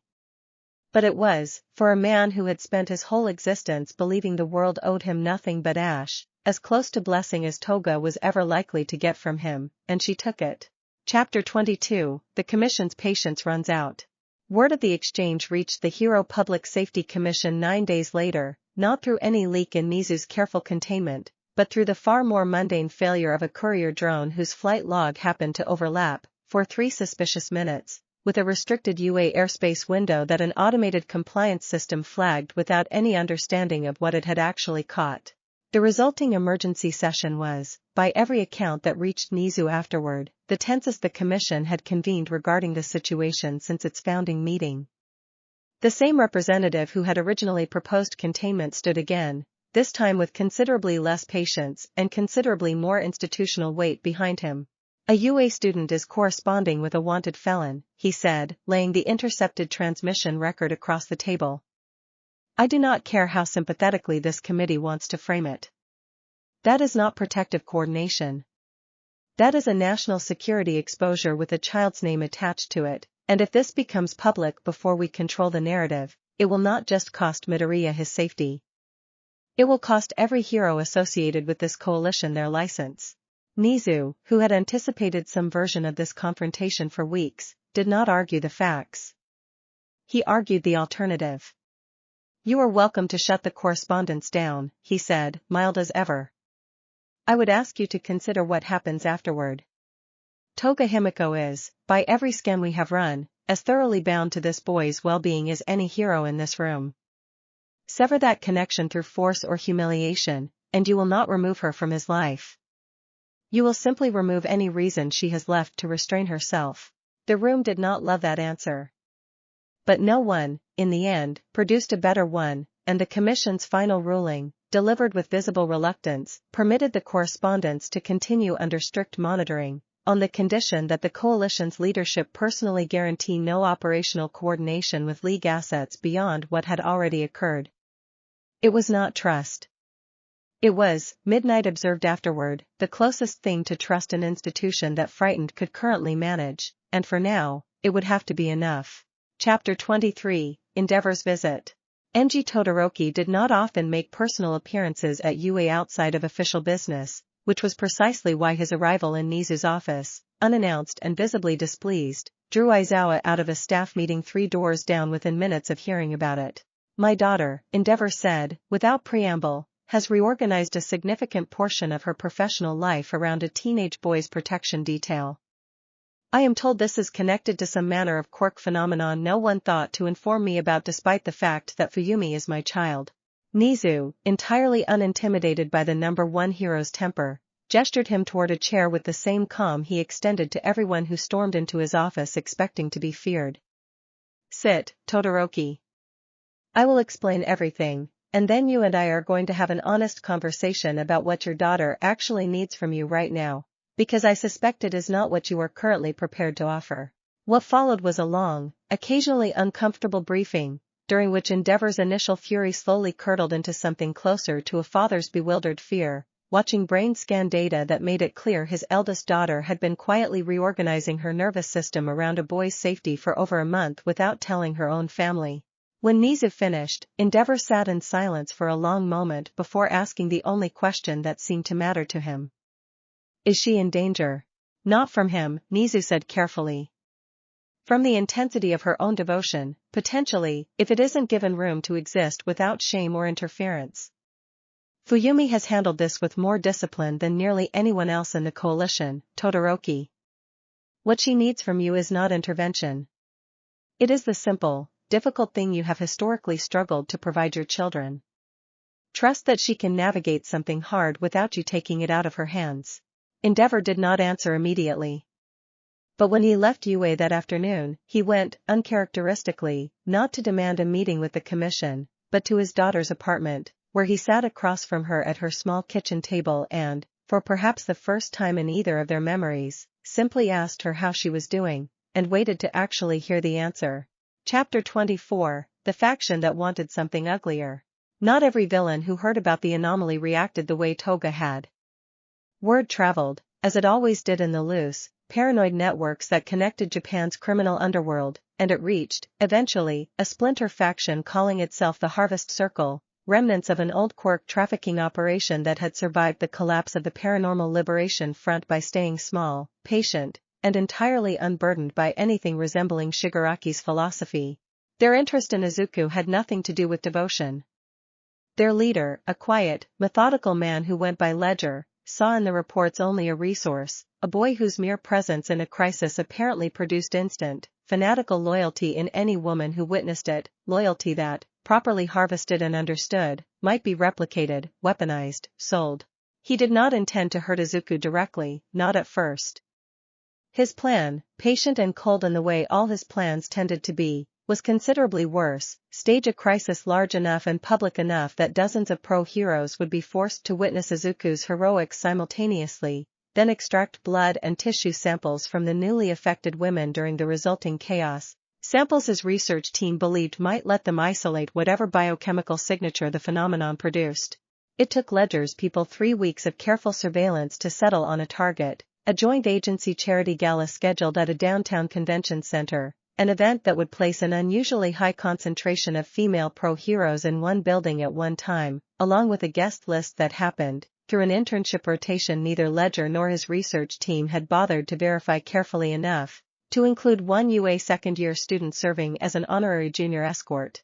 Ryukyu's threat modeling flagged the gala's unusual security requests 4 days before the event, an anomaly in vendor access permissions that would not, on its own, have alarmed anyone outside the coalition's specifically calibrated attention. Ryukyu was not most people. Something about this event doesn't sit right, she told the assembled coordination team, spreading vendor logs across the table with the same careful thoroughness she brought to everything. I can't prove it yet. But I want full deployment on this one, and I want it quiet enough that whoever's planning something doesn't know we're already watching. Chapter 25, The Gala. The Crystal Horizon Convention Center glittered with the particular manufactured elegance of an event designed to raise both money and public goodwill, chandeliers reflecting off polished floors, a stage set for speeches nobody would remember by morning, and, scattered discreetly throughout the crowd in gowns and formal wear that did an admirable job of disguising combat readiness, 11 members of the coordination team, positioned exactly where Ryukyu's model suggested trouble was most likely to originate. Izuku, in a borrowed suit that Kendo had personally inspected for fit with the exacting seriousness of someone who considered this her official assignment for the evening, spent the first hour of the gala doing precisely what an honorary junior escort was meant to do, shaking hands, smiling through photographs, and trying not to visibly flinch every time Mirko, positioned near the bar in a dress that fooled absolutely no one who knew her, gave him a warning look that meant stay where I can see you.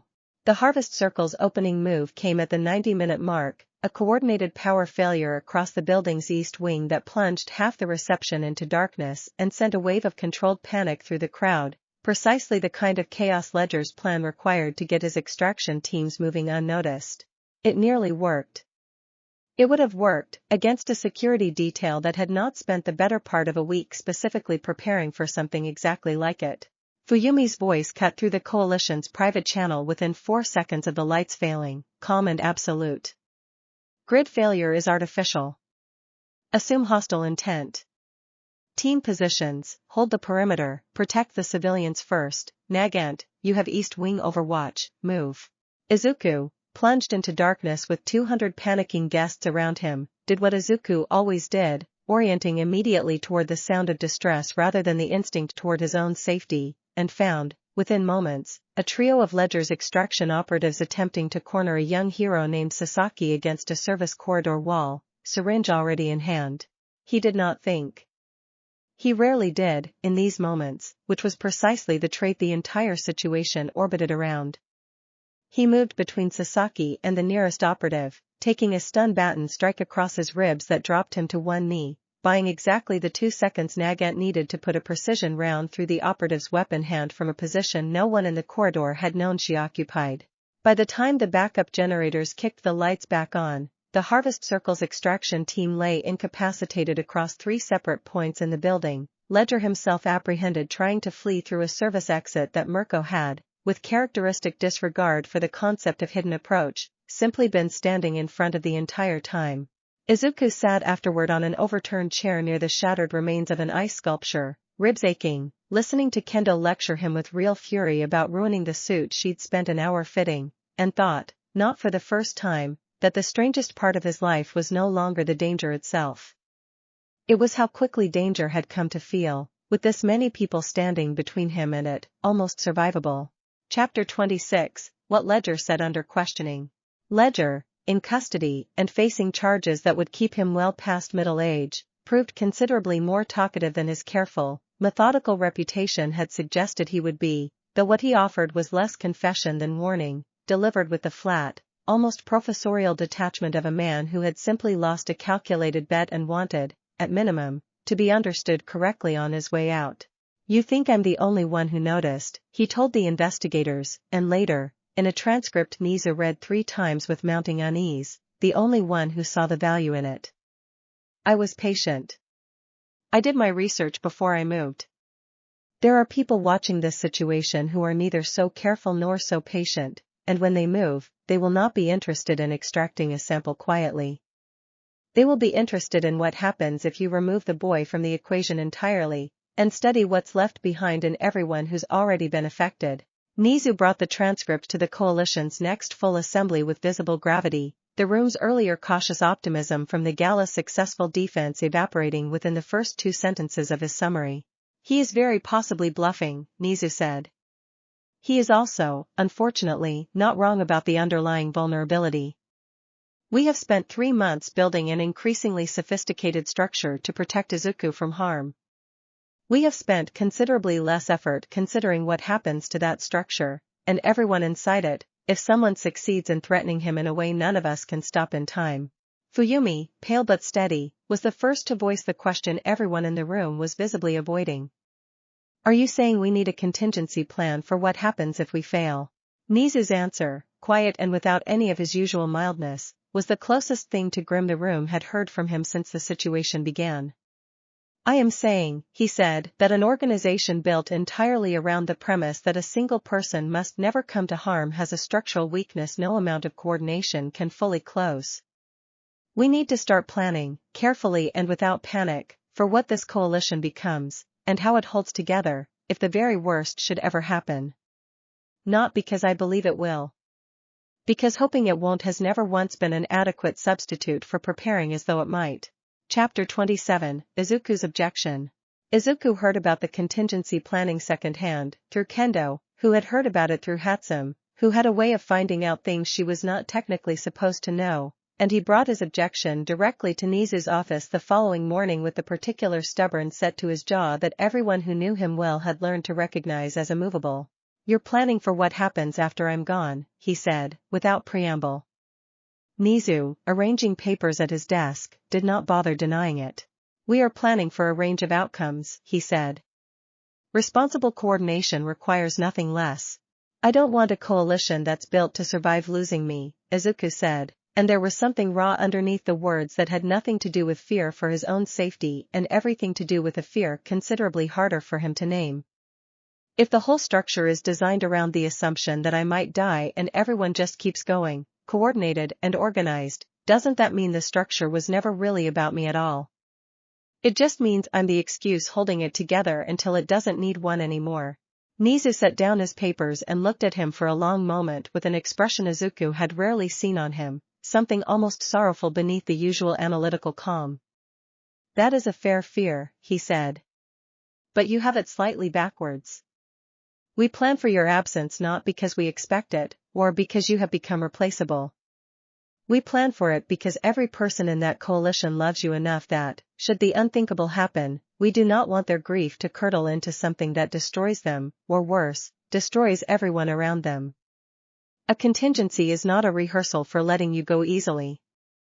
It is a promise that if the worst happens, the people who love you will still have something worth being besides broken. Izuku sat with that for a long time, the anger slowly draining out of his shoulders and leaving something more tired and more honest behind it. I don't want to be the reason 43 people build their whole lives around either keeping me alive or surviving my death, he said quietly. I want to be their friend. Their student. Someone they know, not just something they're organized around protecting. Then be that, Nizu said simply. Nothing about this situation prevents you from choosing to be known, Midoriya. It only makes the choosing more urgent. I would encourage you to start making it deliberately, rather than letting the coalition structure make it for you by default. Chapter 28, The First Real Conversation. It happened on a rooftop, 3 weeks after the gala, under circumstances that Izuku would later have a very difficult time explaining to Nizu's security team, though he did try, at length and with considerable embarrassment.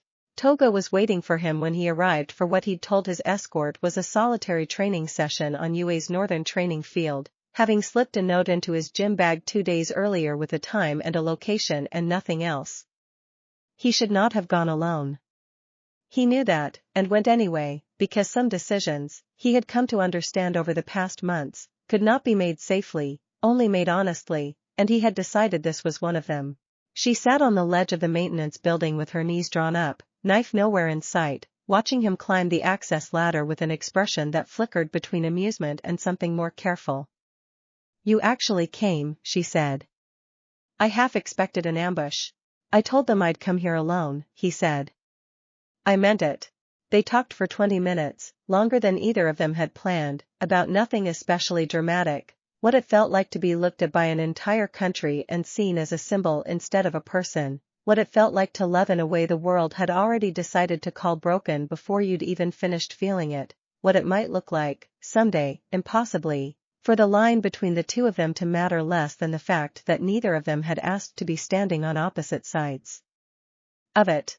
I'm not going to pretend I know how any of this ends, Izuku admitted, near the end, watching the city lights spread out beneath them. I don't know if you ever get to walk away from what you've done. I don't know if I get to keep being someone people trust instead of someone they're afraid of. But I don't think either of us is as simple as the file the commission has open on us. I'd rather know you as whoever you actually are than as a name on Nizu's whiteboard. Toga, uncharacteristically quiet, looked out at the skyline for a long moment before answering. That might be the first time in my whole life someone said that to me and meant it all the way through, she said. I don't know what to do with that either. But I think I'd like to find out, if you're willing to keep being reckless enough to climb up here and talk to me instead of sending someone safer to handle it. He left before his absence could be flagged, climbing back down into a life that had, somehow, become simultaneously more dangerous and more honest than it had ever been before, and did not regret, even once, the risk of having gone. Chapter 29, The Coalition Finds Out.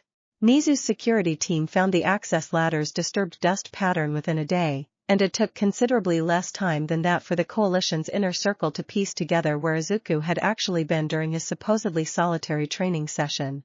The confrontation that followed was, by unanimous later agreement, the loudest the coordination team's briefing room had ever been. Mirko led the charge, furious in the particular way that came from fear rather than anger alone. You met a wanted felon alone, at night, with no backup, no one watching, nothing. Do you have any idea what could have happened to you? Nothing happened to me, Izuku said, holding his ground with a steadiness that surprised even himself. She's not going to hurt me. I trust that more than I trust most of the security protocols you've all built around me. That's not the point, Nagant said, quieter than Mirko but no less intense. The point is you made a unilateral decision that put you outside every safeguard this entire coalition exists to provide, without telling any of us, and asked us to simply trust it turned out fine. It was Fuyumi, arms crossed, who finally cut through the noise with the observation no one else had voiced yet. He's right to be angry that we planned around him without full transparency, she said. And we're right to be angry that he took a real risk without telling anyone. Both of those things can be true. The actual problem isn't that he went. It's that none of us have built a version of this coalition where going wouldn't have to be a secret in the first place. The room went quiet at that, the particular quiet of people recognizing an uncomfortable truth they had been circling without naming. I don't want to sneak around you, Izuku said, into the silence. I want you to trust me enough to let me make choices like that with you, instead of only around me. If Toga's going to be part of this, and I think she has to be, eventually, openly, then that has to happen because we chose it together, not because I snuck out a window and hoped nobody noticed. Mirko, still visibly unhappy but no longer shouting, finally exhaled, some of the fight going out of her shoulders. Fine, she said. Next time, you tell someone. Doesn't have to be all of us. But someone. Deal. Deal, Izuku said, and meant it, and the coalition, bruised and rattled but still fundamentally intact, took one more small, difficult step toward becoming something built on his trust rather than merely his safety. Chapter 30, The Shape of What Comes Next. Nizu stood at his whiteboard late that night, looking at a diagram that had grown, in the space of 3 months, from 3 tentative names into a sprawling web of nearly 50, hero and civilian and, now, however tentatively, one carefully monitored villain, all of it orbiting a single point that had once been nothing more than an anxious, undersized boy with a hero notebook and a dream he'd been told he could never have. He thought about Ledger's warning, still unresolved, still hanging over the coalition like weather that had not yet decided whether to break. He thought about Endeavor sitting at his daughter's kitchen table, about Midnight's charter holding, so far, against the immense gravitational pull of 43 devoted hearts. He thought about a paper crane, and a rooftop conversation, and a boy who kept insisting, against every instinct an institution like his was built to have, that the people orbiting him deserved to be trusted with the truth rather than merely managed around it. He erased nothing from the whiteboard. He added, instead, in his small, careful handwriting, a single new note beneath the tangled web of names, one he suspected would define whatever came next far more than any threat assessment or containment protocol ever could. Working theory, revised, this was never a phenomenon to be controlled. It is becoming, whether any of us are ready for it or not, a family, choosing itself into existence one impossible act of trust at a time. The only real question left is whether it can survive being that large, that devoted, and that exposed, before whoever comes for it next arrives. 3 floors below, Izuku slept for the first time in weeks without dreaming of fire, and across the city, on a rooftop she had started thinking of as hers, Toga watched the horizon and let herself, just once, imagine a version of her future that did not end in a cell or a body bag, and found, to her own quiet astonishment, that she believed in it a little more than she had the night before. Chapter 31, The Analyst Who Kept Her Distance. Not everyone the anomaly touched announced themselves the way Mirko had, all at once and impossible to miss. Some arrived quietly, the way a tide arrives, and Momo Yaoyorozu's internship supervisor, a data analyst named Hana Sekiguchi attached to the Commission's Threat Assessment Division, spent nearly 6 weeks convincing herself that her growing fixation on the coordination reports crossing her desk, all of them orbiting Izuku Midoriya's name, was simply professional diligence rather than anything personal.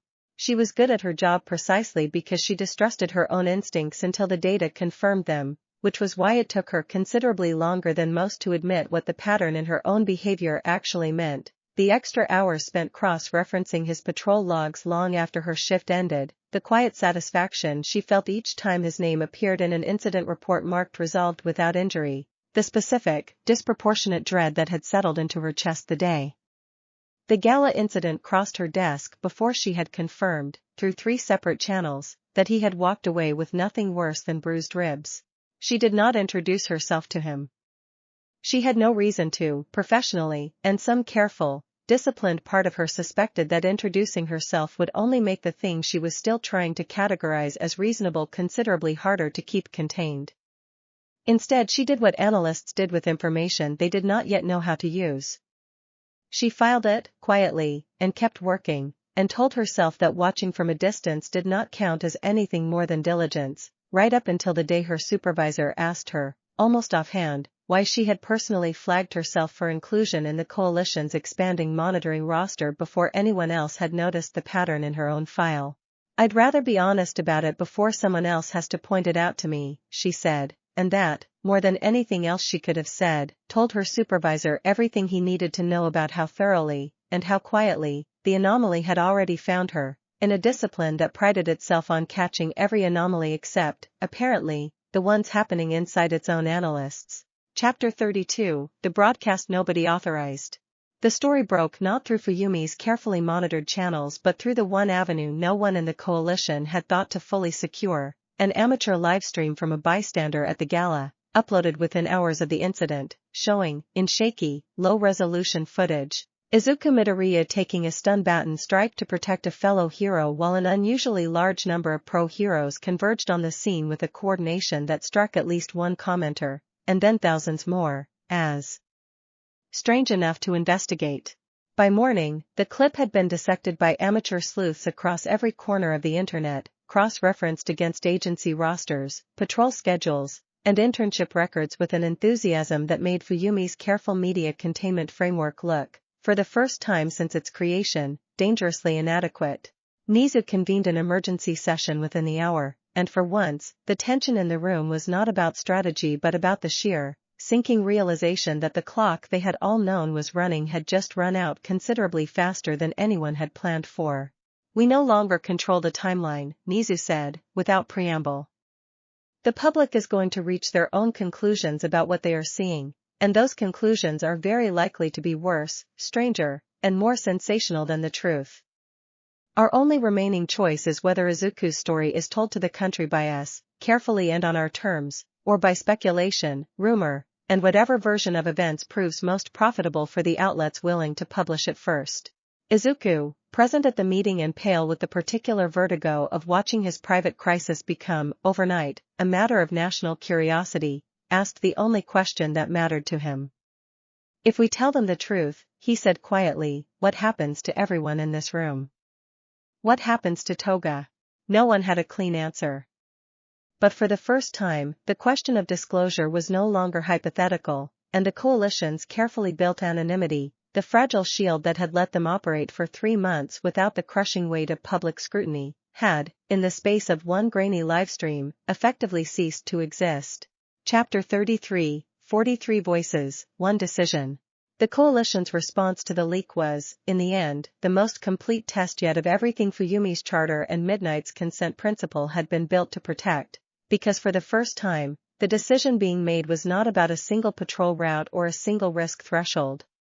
It was about whether 43 women, and one increasingly involved villain, were willing to let their private devotion become a matter of public record, with all the scrutiny, judgment, and institutional risk that came with it. Nizu called for a vote, an almost unprecedented move for a coalition that had, until now, operated primarily through Fuyumi's careful frameworks and Midnight's steady mediation, but the scale of the decision demanded, he argued, something closer to full consensus than any single leader could responsibly claim to represent. The debate ran long into the night. Mirko argued for full disclosure, blunt and immediate, on the theory that half measures would only prolong the speculation and give hostile actors more time to exploit the uncertainty.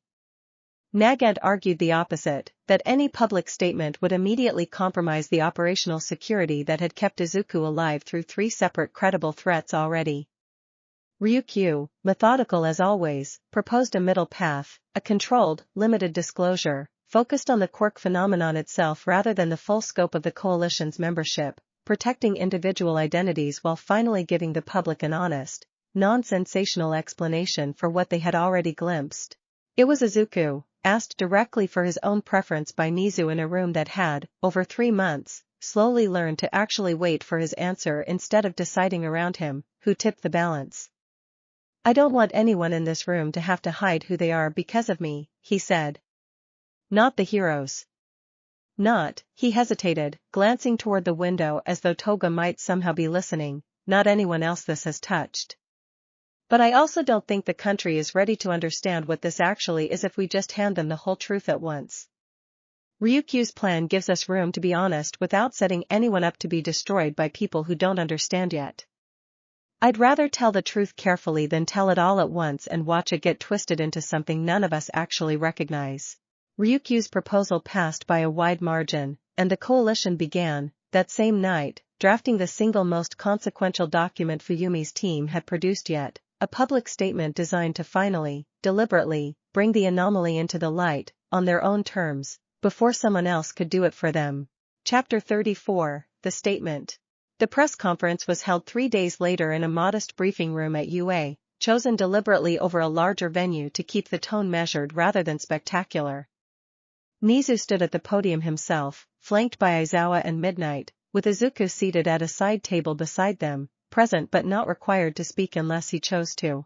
Nizu's statement was, by design, careful and precise, an acknowledgement that a rare quirk mutation had been identified in a UA student, one that produced strong protective attachment in individuals who witnessed sustained, genuine self-sacrifice, an assurance that the phenomenon was being responsibly monitored by both UA and the Hero Public Safety Commission, and a request, gently but firmly worded, that the public extend the same patience and privacy to everyone affected that they would want extended to themselves in an equally strange and involuntary circumstance. The questions that followed were exactly as invasive as everyone had feared they might be. A reporter from a tabloid outlet asked, with barely concealed relish, whether it was true that villains were among those affected, and whether the boy sitting quietly at the side table intended to somehow control an army of devoted women. Nizu's answer, delivered without a flicker of irritation, became, within hours, the most widely quoted line of the entire press conference. He does not control anyone, Nizu said. He has spent 3 months trying, at real personal cost, to make sure no one around him loses themselves to this, including himself.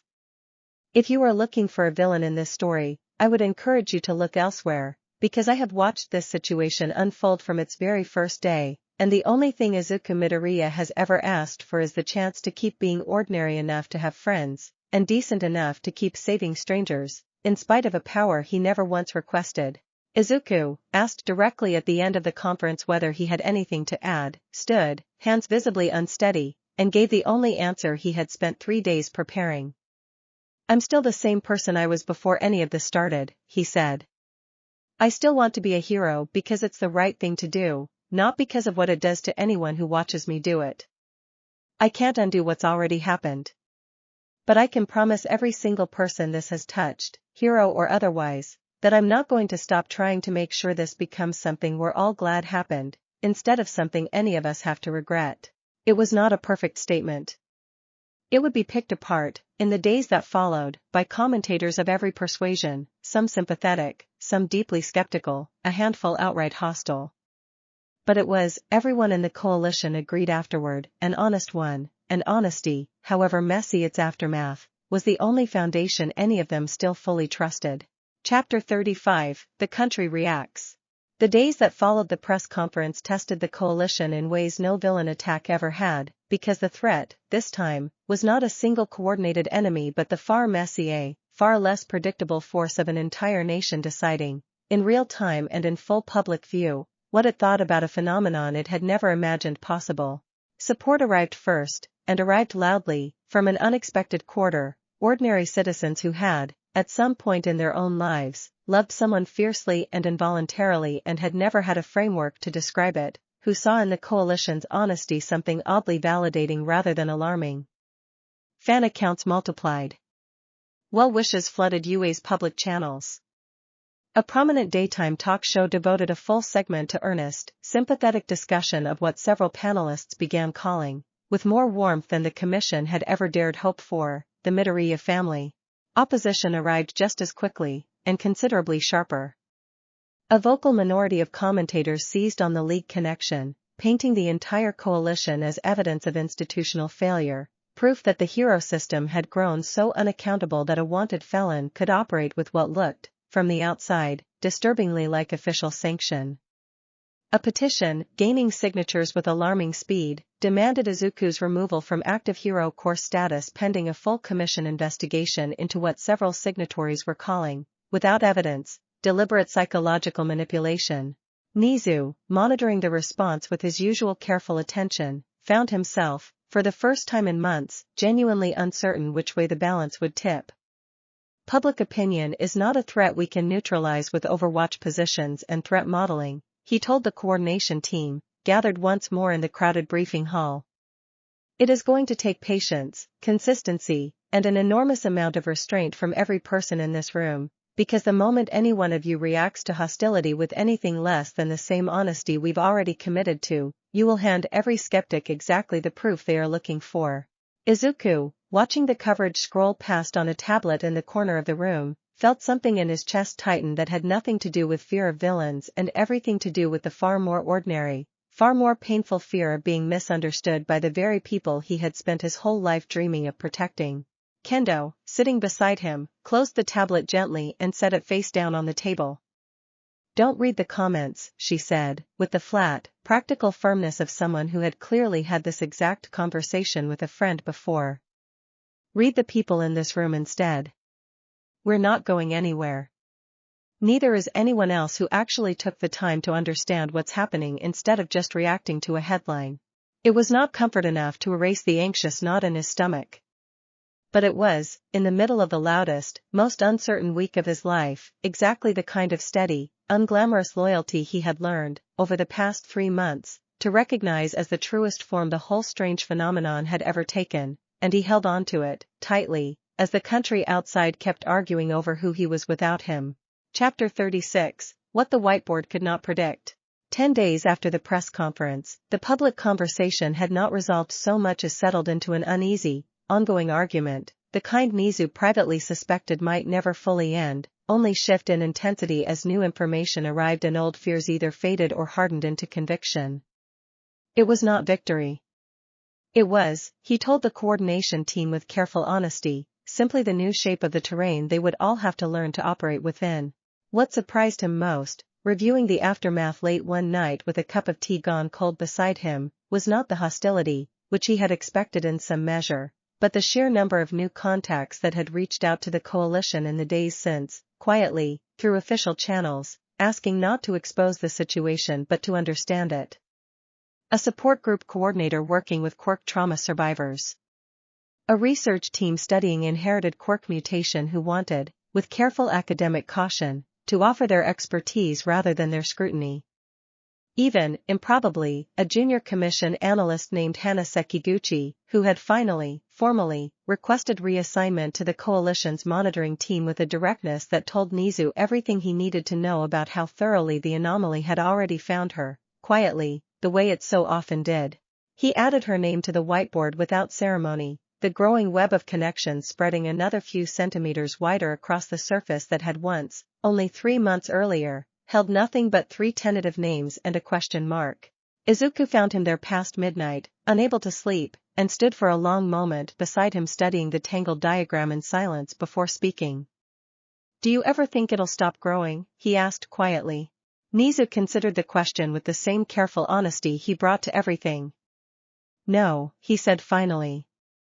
I think it is going to keep growing for as long as you keep being exactly who you are, which is to say, for the rest of your life, in one form or another. The question was never whether it would stop. It was only ever whether the people inside it could learn to hold it without breaking, or breaking each other, or breaking you.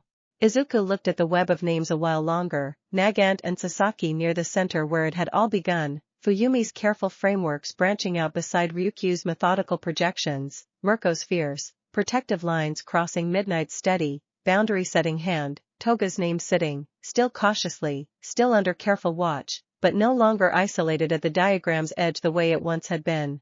It doesn't look like a threat assessment anymore, he said finally, and there was something almost wondering in his voice. No, Nizu agreed, setting down his cold tea and looking at the whiteboard with an expression that, for once, held no trace of his usual clinical distance. It looks like a family tree. I confess I did not anticipate that particular outcome when I first wrote those 2 words on this board 3 months ago. I am, for what it is worth, glad to have been wrong about where this was going to end up. Outside, the city moved through its ordinary midnight rhythms, entirely unaware that somewhere above it, in a small office lit by a single desk lamp, the strangest and most devoted coalition the hero world had ever quietly produced had just crossed, without anyone fully realizing it in the moment, from crisis into something that finally, cautiously, deserved to be called a beginning. Whatever came next, Nizu thought, capping his pen and finally allowing himself to feel something closer to hope than caution, they would not be facing it as 43 isolated hearts anymore. They would be facing it together, and for the first time since he had written those 2 strange words on a whiteboard, that felt, against every instinct his careful mind usually trusted, like reason enough to believe they might actually be ready for whatever was still coming. Chapter 37, The Hearing. The Diet Committee hearing was scheduled with a speed that told Nizu, better than any leaked memo could have, exactly how frightened certain lawmakers had become of a phenomenon they did not understand and could not neatly categorize as either threat or triumph. He was summoned to testify alongside a commission director, a child welfare specialist, and, at his own insistence over the visible discomfort of nearly everyone else involved, Izuku himself. The chamber was colder than the outside air, all pale wood and harsh overhead light, and Izuku sat very straight in a chair too large for the room's intended dignity, aware of cameras recording every flicker of his expression for an audience considerably larger than the one physically present. A representative from the opposition benches, a stern woman named Councilwoman Ishida who had built her career on hero industry oversight, opened with the question that had dominated editorial pages for a week. Mr. Midoriya, she said, is it your testimony that you have no ability whatsoever to influence or direct the behavior of those affected by your quirk? None, Izuku said, and his voice, though quiet, did not waver. I didn't choose this. I can't turn it off. I can't point it anywhere. The only thing I've ever had any control over is how I choose to treat the people it happens to, and I've tried, every single day, to treat them like people instead of like something that belongs to me. Ishida pressed harder, cataloging the coalition's size, its cross-affiliation with a wanted felon, the sheer scale of institutional resources now quietly bent toward one student's protection.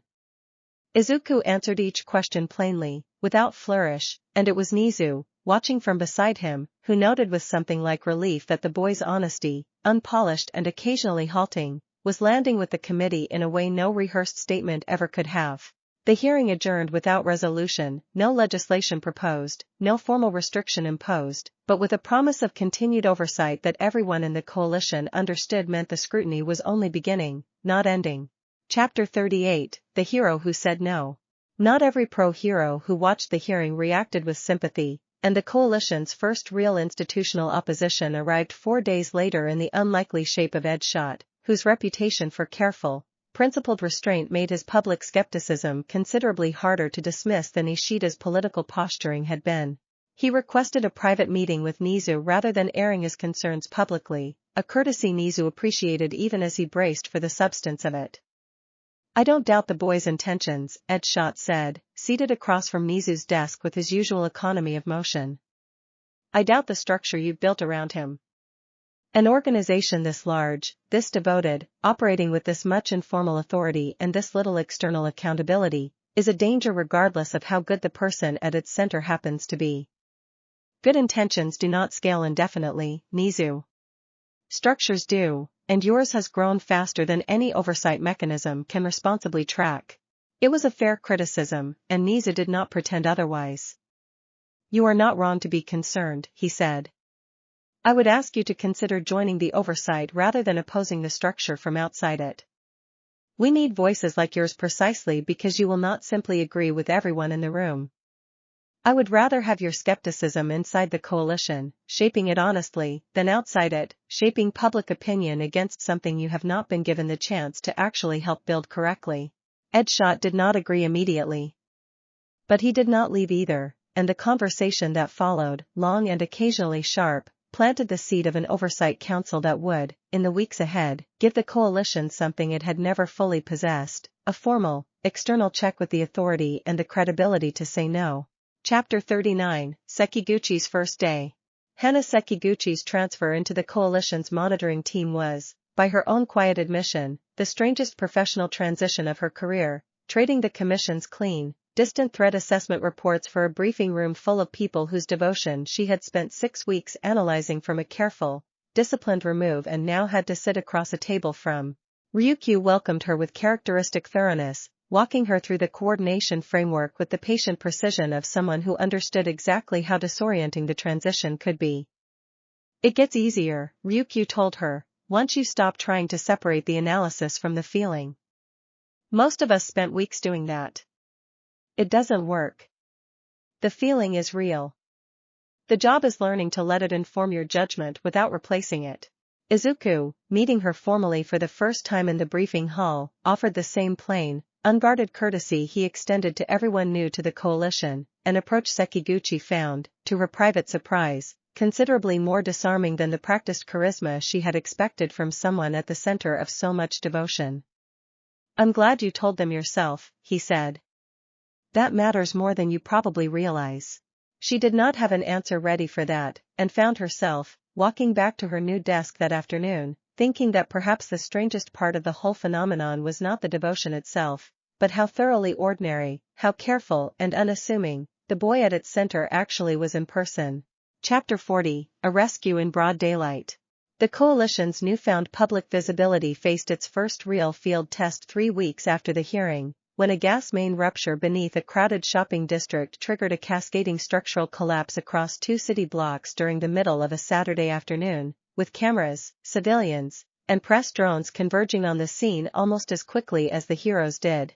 Izuku was there within minutes, and this time, unlike the anonymous chaos of the transit station months earlier, the entire country was watching live as he worked, pulling survivors from a partially collapsed storefront with the same unhesitating, uncalculated urgency he always brought to a crisis, and as, one by one, coalition members arrived to support him in full view of a dozen broadcast cameras. Ryukyu's aerial support. Mirko's raw, decisive strength clearing debris no ordinary team could have moved in time. Nagant's precision overwatch, coordinating rescue priorities with a calm that read, to millions of viewers watching live, less like obsession and more like the practiced competence of a team that had trained together for years rather than fallen into orbit around one boy by involuntary accident. It was, Fuyumi realized afterward, watching the footage alongside the rest of the coordination team, the first time the public had seen the coalition function exactly as it actually was, not a swarm of obsessed individuals, but a genuinely effective rescue operation, coordinated, disciplined, and unmistakably good at the job it had built itself, however strangely, to do. The broadcast ended with 63 survivors pulled from the wreckage and not a single fatality, and by evening, the online conversation that had spent weeks debating the coalition's legitimacy in the abstract had a new, harder-to-dismiss data point sitting directly in the center of it. Chapter 41, The Tide Turns, Slowly. Public opinion did not flip overnight, and Nizu, watching the analytics with careful attention, cautioned the coalition against reading too much optimism into any single news cycle. But the gas main rescue marked, by every measure his team could track, the beginning of a genuine shift, the first sustained movement of public sentiment away from suspicion and towards something more like grudging, curious respect. Editorial columns that had spent weeks questioning the coalition's legitimacy began, gradually, to ask a different question, not whether the phenomenon was dangerous, but whether the country had simply been too quick to assume that devotion, however strange its origin, could not also be disciplined, useful, and fundamentally good. Ishida's committee, facing a public mood considerably less receptive to alarm than it had been a month earlier, quietly shelved its proposed oversight legislation in favor of a more modest monitoring framework, one that gave the Commission visibility into the coalition's operations without the authority to dissolve or restrict it outright. Ed Schott, whose skepticism had never fully vanished but had softened considerably after 2 weeks embedded in the coalition's actual operations, offered Nizu the closest thing to an endorsement his careful temperament allowed. "I still think this could go wrong," he said, in one of their now regular check-ins. "I no longer think it's likely to, provided everyone in that room keeps holding each other to the standard you've built. That is, for what it's worth, more than I expected to be able to say a month ago." Izuku, hearing the summary second-hand from Kendo over a rare quiet lunch in the UA courtyard, allowed himself, for the first time in weeks, something that felt almost like relief. "Maybe it doesn't have to stay this hard forever," he said, half to himself. Kendo, unwrapping her own lunch with practiced efficiency, gave him a look that was equal parts fond and unconvinced. "It's going to stay hard, Midoriya," she said. "Just maybe a little less impossible. Take the win." Chapter 42, Toga, in Daylight. The proposal, when it finally came from Ryukyu, who had spent weeks quietly building the legal and procedural groundwork for something the rest of the coalition had discussed only in careful, hypothetical terms, a formal path for Himiko Toga to surrender to Commission custody under negotiated terms that would acknowledge both her crimes and the extraordinary, well-documented circumstances of her involvement with the coalition, in exchange for a rehabilitation program modeled loosely on the one that had, years earlier, given Lady Nagant a second chance to matter. It was not amnesty. Ryukyu was careful, in presenting it to the full coalition, to make that distinction explicit. It was a chance, she said, at something better than the two futures currently available to her, which are, as far as I can determine, an eventual violent death at the hands of whichever hero finally catches her in the field, or a slow, permanent erosion into whatever the League becomes next. This is not a reward for what she's done. It is an acknowledgement that punishment without any path back has never actually made this country safer, only more comfortable pretending it was. Nagant, who understood better than anyone in the room what such a path actually cost and what it could offer, spoke in its favor with the flat, unsentimental conviction of someone who had lived every version of the argument already. I did not deserve the chance I was given, she said. I do not think Toga deserves it any more than I did. I think she needs it exactly as badly as I did, and I think refusing to offer it because it feels too generous is exactly the kind of thinking that made both of us weapons in the first place. Izuku, when finally asked directly whether he wanted this pursued, did not hesitate. I don't want her to keep living like this, he said simply. I don't think either of us gets to have something honest while she's still running.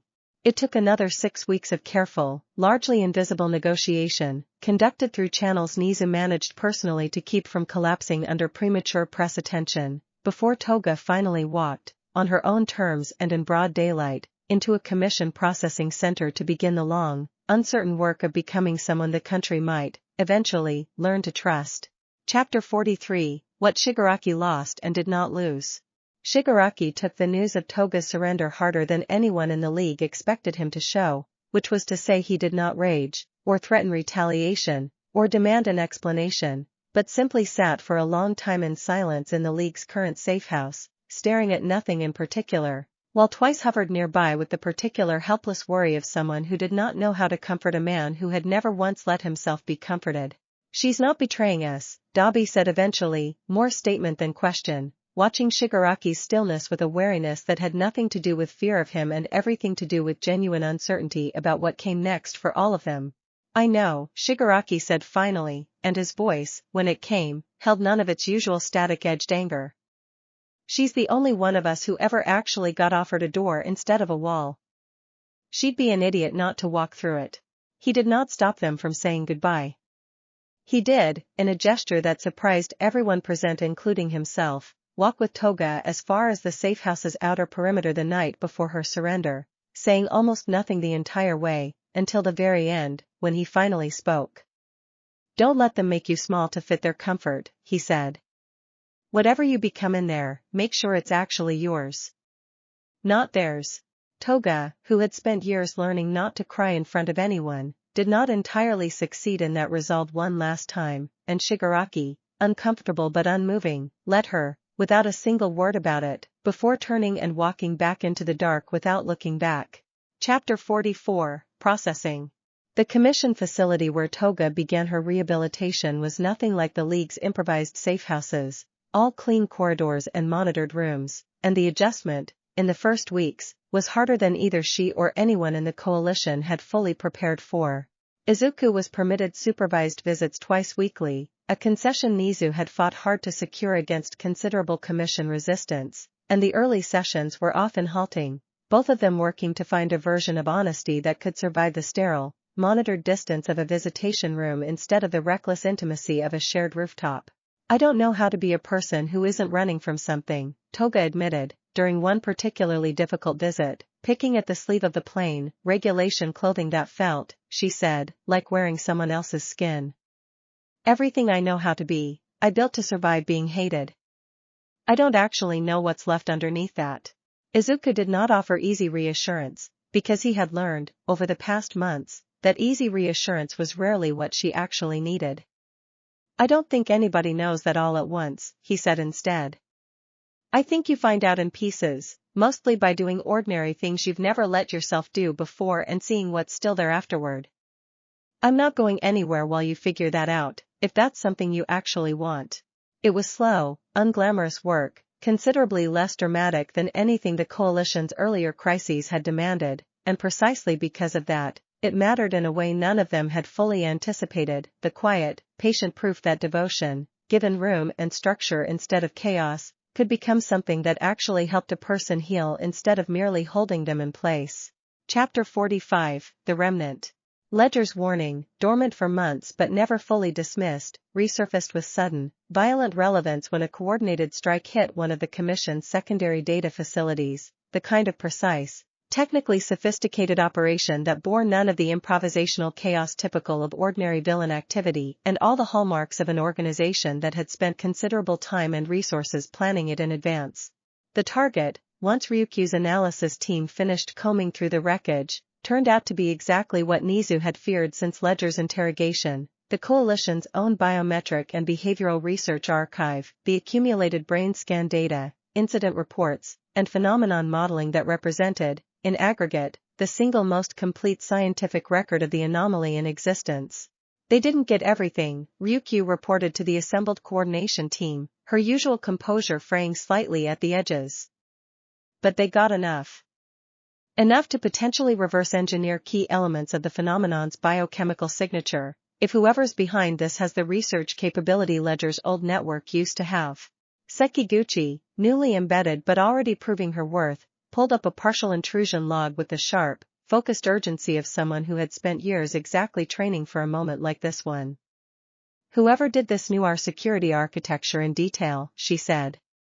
This wasn't opportunistic. This was planned by someone with insider-level knowledge of how we structured the archive in the first place.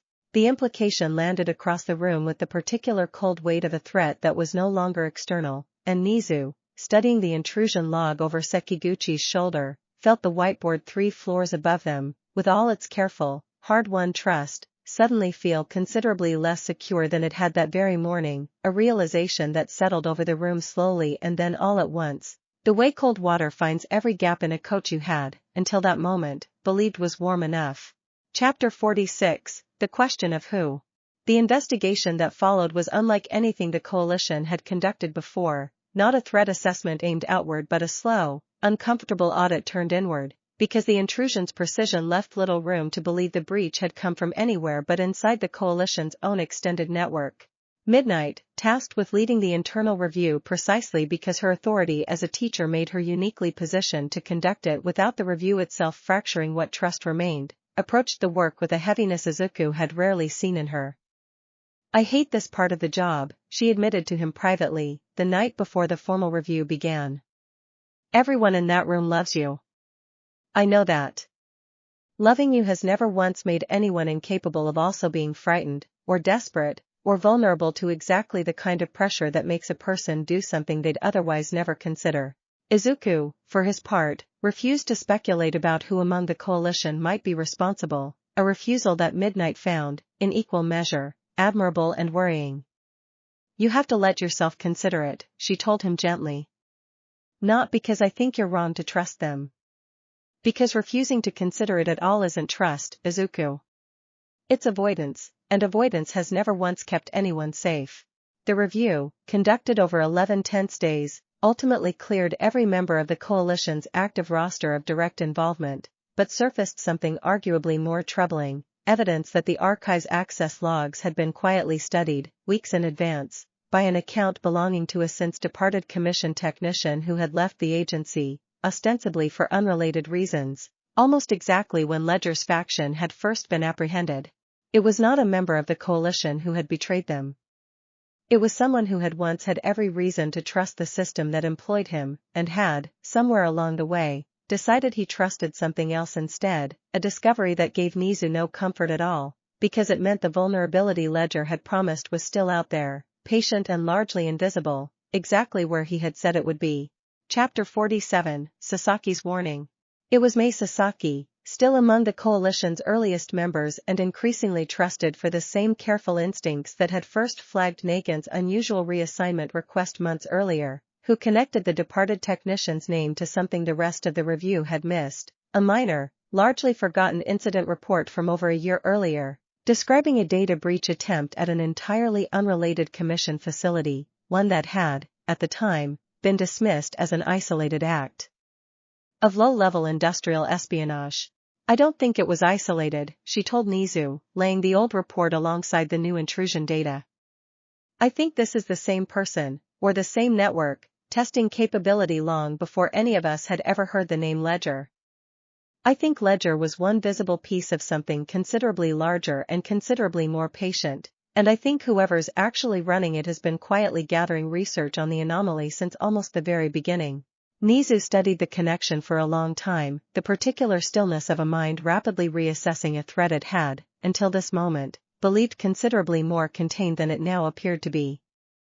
If you are right, he said finally, then Ledger was never the architect of this. He was, at most, a contractor, working for someone who has had a considerably longer and more patient interest in this phenomenon than any of us have been prepared for. Sasaki did not have an answer for who that might be, not yet, and the not knowing sat over the coordination team's next several meetings like weather that refused to break, a slow, mounting pressure that made even Mirko, rarely inclined toward caution, agree without argument to a substantial tightening of the coalition's operational security.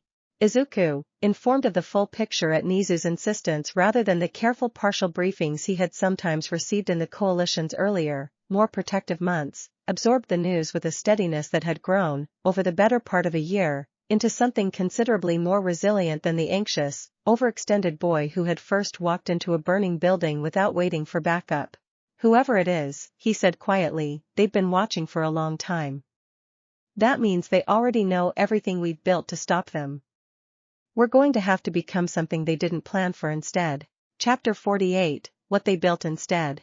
The weeks that followed the breach transformed the coalition more thoroughly than any single crisis had before, not through panic but through a deliberate, collective decision to stop operating as a reactive protective structure and start becoming something considerably harder to predict, infiltrate, or dismantle from either outside or within.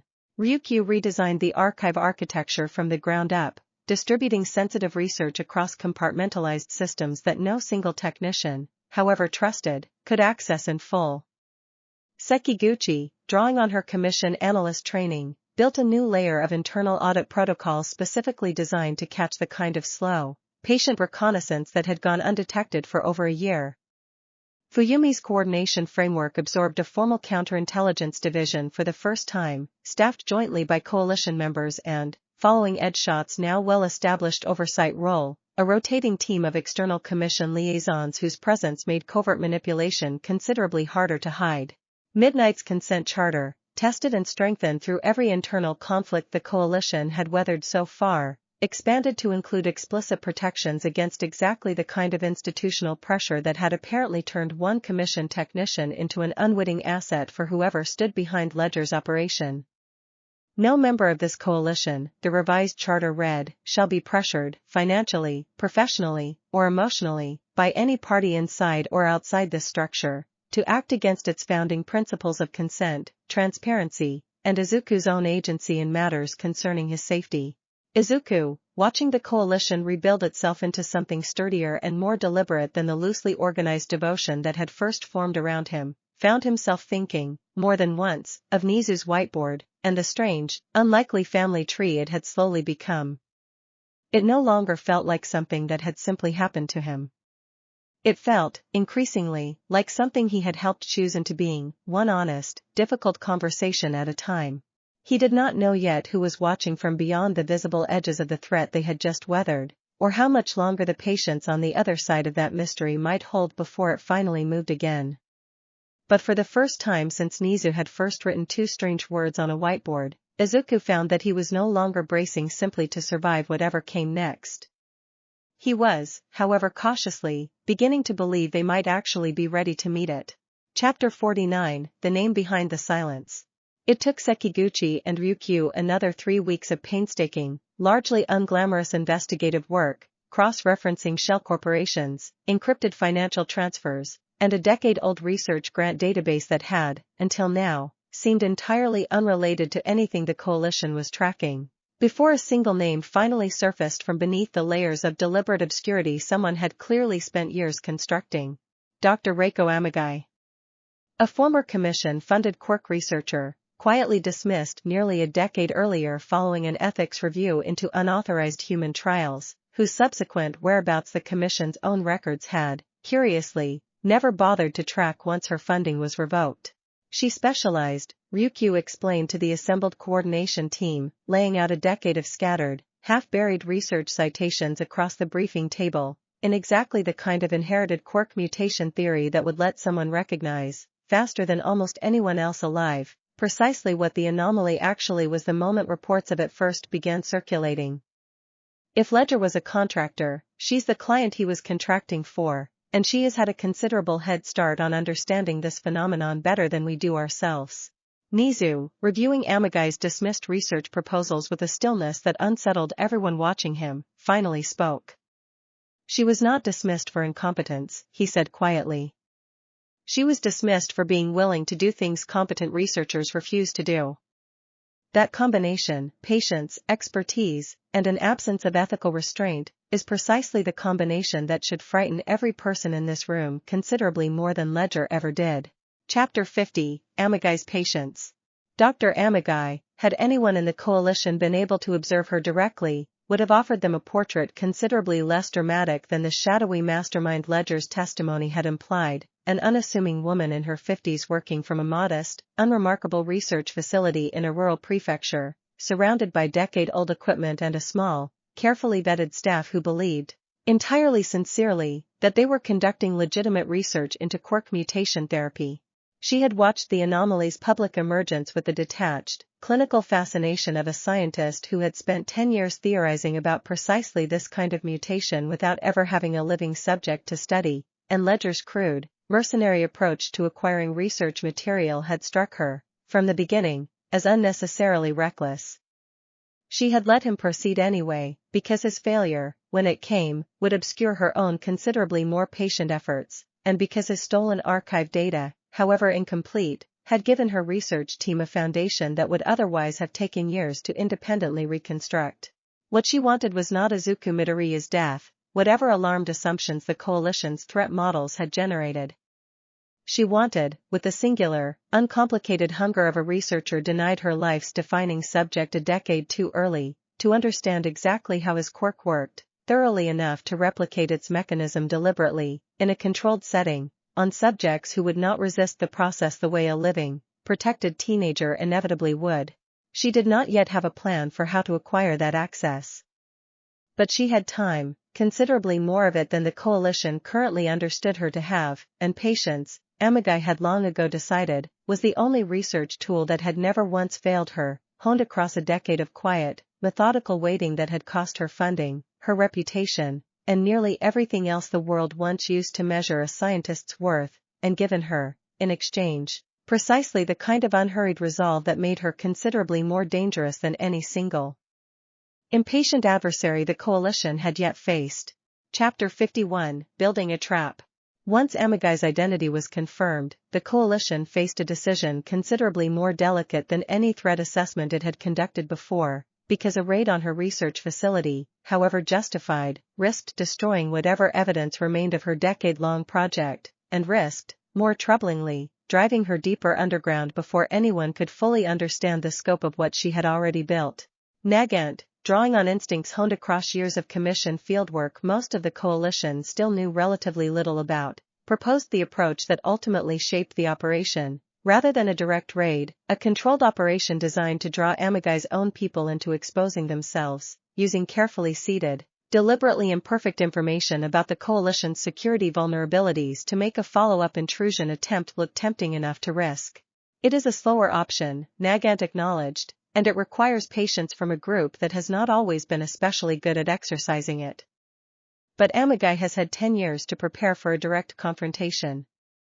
She has not had 10 years to prepare for us deliberately inviting her closer.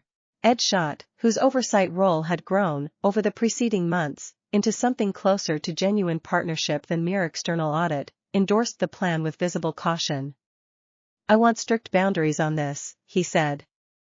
"No unnecessary risk to civilians, no unilateral escalation without full coordination approval, and Izuku is not, under any circumstances, to be used as bait, however useful his direct involvement might theoretically be to drawing her out. Some lines, whatever the tactical advantage, this coalition does not get to cross." The room agreed unanimously, and the operation, quietly codenamed Stillwater for the deliberate calm it required of everyone involved, began its slow, careful construction over the following 2 weeks. Chapter 52, The Bait Nobody Approved. Izuku learned about his exclusion from the operation's active phase secondhand, in a briefing document Fuyumi handed him with the careful, apologetic thoroughness she brought to every difficult conversation, and his reaction, quieter than the coalition's earlier confrontations but no less determined, surprised even those who had grown accustomed to his stubbornness. "I understand why you don't want me anywhere near this," he told Fuyumi, reading through the operational plan with careful attention. "But I'm not going to just wait somewhere safe while everyone else takes the risk. This woman's research is built around understanding. If she's studying what happens when I choose to protect someone, then the operation needs to actually account for that possibility, not just plan around pretending it away."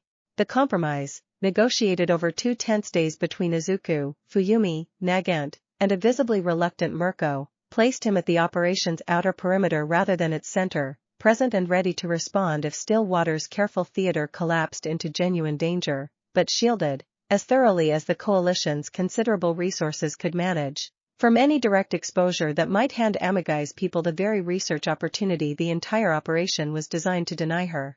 It was not everything Izuku wanted, and it was considerably more than Mirko wanted to grant him. But it held, through the tense, meticulous planning that followed, as the closest thing to consensus the coalition could reach on the single most dangerous decision it had faced since Ledger's original interrogation. Chapter 53, Stillwater. The operation unfolded on a quiet Thursday night, chosen deliberately for its lack of any scheduled coalition activity that might have looked, to an outside observer running long-term surveillance, like unusual preparation. Sekiguchi's seated vulnerability sat exactly where Nagant's plan had placed it, a deliberately imperfect gap in the archive's counterintelligence architecture, tempting enough to draw a probe, narrow enough to contain whatever answered. The probe came at 2:14 in the morning, considerably more sophisticated than Sasaki's old, half-forgotten breach report had suggested. Amagai's people were capable of a year earlier evidence. Ryukyu noted grimly that the intervening months had been spent refining capability rather than merely waiting. Sekiguchi tracked the intrusion in real time, her earlier commission training finally given a live, high-stakes application, feeding Nagant's Overwatch team a physical location with a precision that left barely enough time to move before the intruders, 3 operatives working from an unmarked van 2 blocks from the archive's physical backup site, realized their access had been deliberately, carefully allowed rather than genuinely achieved. Mirko led the physical apprehension with a controlled restraint that cost her visible effort, subduing all 3 operatives before any of them could trigger what Ryukyu's post-operation analysis would later confirm was a self-destruct protocol built directly into their equipment, evidence, more than any prior clue, that whoever they answered to understood exactly how much was at stake in being caught. Izuku, watching the operation's conclusion from the coalition's mobile command position 2 blocks away, felt the tension in his shoulders ease only slightly, aware, even as the operatives were secured, that Amagai herself remained, for now, exactly as distant and exactly as patient as she had been before Stillwater ever began. Chapter 54, What the Operatives Knew. The 3 captured operatives, questioned separately and cross-referenced meticulously by Nagant and Sekiguchi working in careful tandem, proved to know considerably less about their employer than the coalition had hoped, hired through layered intermediaries who had, in the careful, professionalized manner of Amagai's decade-long project, ensured that no single captured asset could meaningfully compromise the operation above them. What they did know, and what proved considerably more useful than any name or location, was scope. References to multiple research sites, not one. Mentions of subjects, plural, suggesting Amagai's project had already progressed further than the coalition had assumed, testing some early, incomplete theory of the phenomenon's mechanism on volunteers, or worse, on people who had not volunteered at all. Nizu, reviewing the full debrief late that night, felt the particular cold clarity of a threat whose true shape had finally, partially, come into view. "We are not looking at a single obsessive researcher working alone," he told the coordination team the following morning, his usual mildness entirely absent. "We are looking at an organization, patient, well-funded, and considerably further along in understanding this phenomenon than any of us have wanted to believe. Whatever comes next, it will not look like Ledger's gala plan. It will look like something considerably more finished, and considerably harder to stop once it begins. Chapter 55, A Quiet Night Before the Next Storm.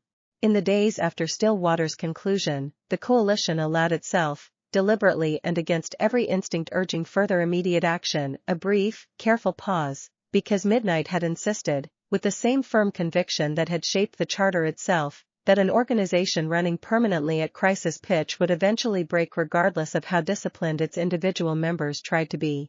Izuku spent one of those quiet evenings at Yue's dormitory common room with Kendo, Nijire, Hatsum, and Kami, the four of them sprawled across mismatched furniture in a scene that could have belonged to any ordinary group of second-year students, if not for the careful, unobtrusive coalition presence Izuku had, by now, stopped fully noticing at the edges of his daily life.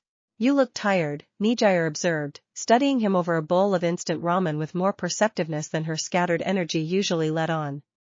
"Not hurt tired. Carrying too much tired. I think I've been carrying it so long I forgot there was a difference," Izuku admitted, and the honesty of it surprised him even as he said it. Hatsum, characteristically blunt, did not offer comfort so much as reframe the problem entirely. "So put some of it down," she said, not looking up from the small mechanical device she was tinkering with. "You've got, 40-something people whose entire purpose right now is making sure you don't have to carry everything alone. Seems like a waste not to actually let them." Kami, curled against the far end of the couch, added the observation that would stay with Izuku longer than either of the others. "You keep acting like leaning on people is something that happens to you," she said. "Maybe try choosing it instead. Might feel less heavy that way." It was not a solution to Amagai, or Stillwater's unfinished questions, or the slow, uncertain work still ahead of Toga's rehabilitation. But it was, for one evening, exactly the kind of ordinary, unguarded warmth Izuku had spent the past year quietly, desperately needing, and he let himself, for a few hours, simply have it. Chapter 56, The Line on the Horizon. Nizu stood before the whiteboard again on the last night of Act 4's long, uneasy season, studying the diagram that had grown, once more, in ways he had not fully anticipated when he first added Amagai's name to its careful, tangled architecture. The family tree metaphor he had allowed himself weeks earlier no longer felt quite complete. What the board showed now was something closer to a fortress under slow, patient siege, every name inside it a wall, every connection a reinforcement, and somewhere beyond its visible edges, an enemy who had spent a decade learning exactly how to test its foundations. He thought of Izuku's steady, hard-won resolve in the aftermath of Stillwater. He thought of Toga, still working, patiently and imperfectly, toward a version of herself she had never been permitted to imagine before. He thought of Edshot's grudging, earned trust, of Sekiguchi's quiet competence, of Mirko's fierce restraint holding, however narrowly, against every instinct urging her toward recklessness. They were not the same coalition that had first gathered in a cramped conference room 8 months earlier, uncertain, frightened, and entirely unprepared for the scale of what was forming around them. They had become, deliberately and at real cost, something considerably sturdier, and Nizu allowed himself, capping his pen for the night, a rare, cautious optimism that whatever Amagai intended to bring against them next, it would not be arriving at the same fragile structure Ledger had once so nearly broken. "Whatever is coming," he wrote finally, beneath the tangled diagram, in handwriting steadier than he entirely felt, "we are no longer facing it as separate hearts hoping to survive it individually. We are facing it as something that has, against every reasonable expectation, actually learned how to hold together. That will have to be enough, because it is, at present, all we have." Chapter 57, Fuyumi's Ledger of Small Things. Fuyumi kept, alongside the vast operational framework she was known for across the coalition, a considerably smaller and more private record, one she had never shown to Nizu or Midnight or anyone else in the coordination structure. A simple notebook in which she wrote down, in careful, unhurried handwriting, the small, unremarkable moments that reminded her why the enormous, exhausting architecture she had built was worth the cost of building it. Izuku remembering the name of a support staff member's daughter, weeks after being told it once in passing. Izuku insisting, against every logistical convenience, on personally thanking a junior paramedic who had assisted at the gas main rescue, rather than letting the moment pass unacknowledged in the rush of larger, more visible gratitude. Izuku sitting with Toga through a difficult visitation session and coming out of it not triumphant but simply, quietly, still present, still willing to try again the following week. She had started the notebook, if she was honest with herself, as a way of proving to her own careful, skeptical mind that what she felt was not merely the involuntary chemistry Nizu's scans had documented, but something earned, moment by ordinary moment, by a person who kept choosing kindness even when no one, least of all himself, was demanding it of him at all. She did not need the notebook anymore to believe that. But she kept writing in it anyway, because some truths she had learned over 8 long, complicated months were worth recording carefully, the same patient way she recorded everything else that mattered, proof kept quietly for no one's eyes but her own. Chapter 58, The season closes, watchful. The formal close of what the coalition's internal records would later simply call the Amagai season arrived not with resolution but with a kind of hard-won equilibrium, an uneasy peace in which every member understood, without needing to be told again, that the woman behind still waters captured operatives remained out there, patient, resourced, and entirely undeterred by a single failed probe. Nizu convened one final assembly before the coalition's attention shifted, deliberately and with considerable relief, toward the ordinary rhythms of hero training, internship rotations, and the slow, steady work of Toga's continuing rehabilitation. "We have not won anything permanent," he told the room, with the careful honesty that had, by now, become the coalition's defining trait. "We have bought time and demonstrated capability, and in doing so, very likely convinced whoever is funding this effort that a direct approach will cost them more than they are currently willing to spend. That is not victory. It is respect, earned the hard way, and it will have to serve as our foundation for whatever she decides to try next." Izuku left the assembly that night walking beside Kendo through the quiet, lamplit paths of the UA campus, neither of them in any particular hurry to return to their dormitories, and found himself thinking, not for the first time, that the strangest part of the entire ordeal was how thoroughly ordinary his life had also, somehow, remained running alongside it, exams to study for, training to complete, friendships to tend as carefully as any coalition charter. "You did good work this season," Kendo told him, bumping his shoulder lightly with her own. "Even the parts where you were stubborn about it." "Especially those parts," Izuku admitted, and let himself smile, tired but genuine, at the small, unremarkable pleasure of simply walking home beside a friend on an ordinary night, one more quiet moment stitched carefully into the vast, unlikely tapestry that had, against every reasonable expectation, learned to hold him rather than consume him, thread by patient thread.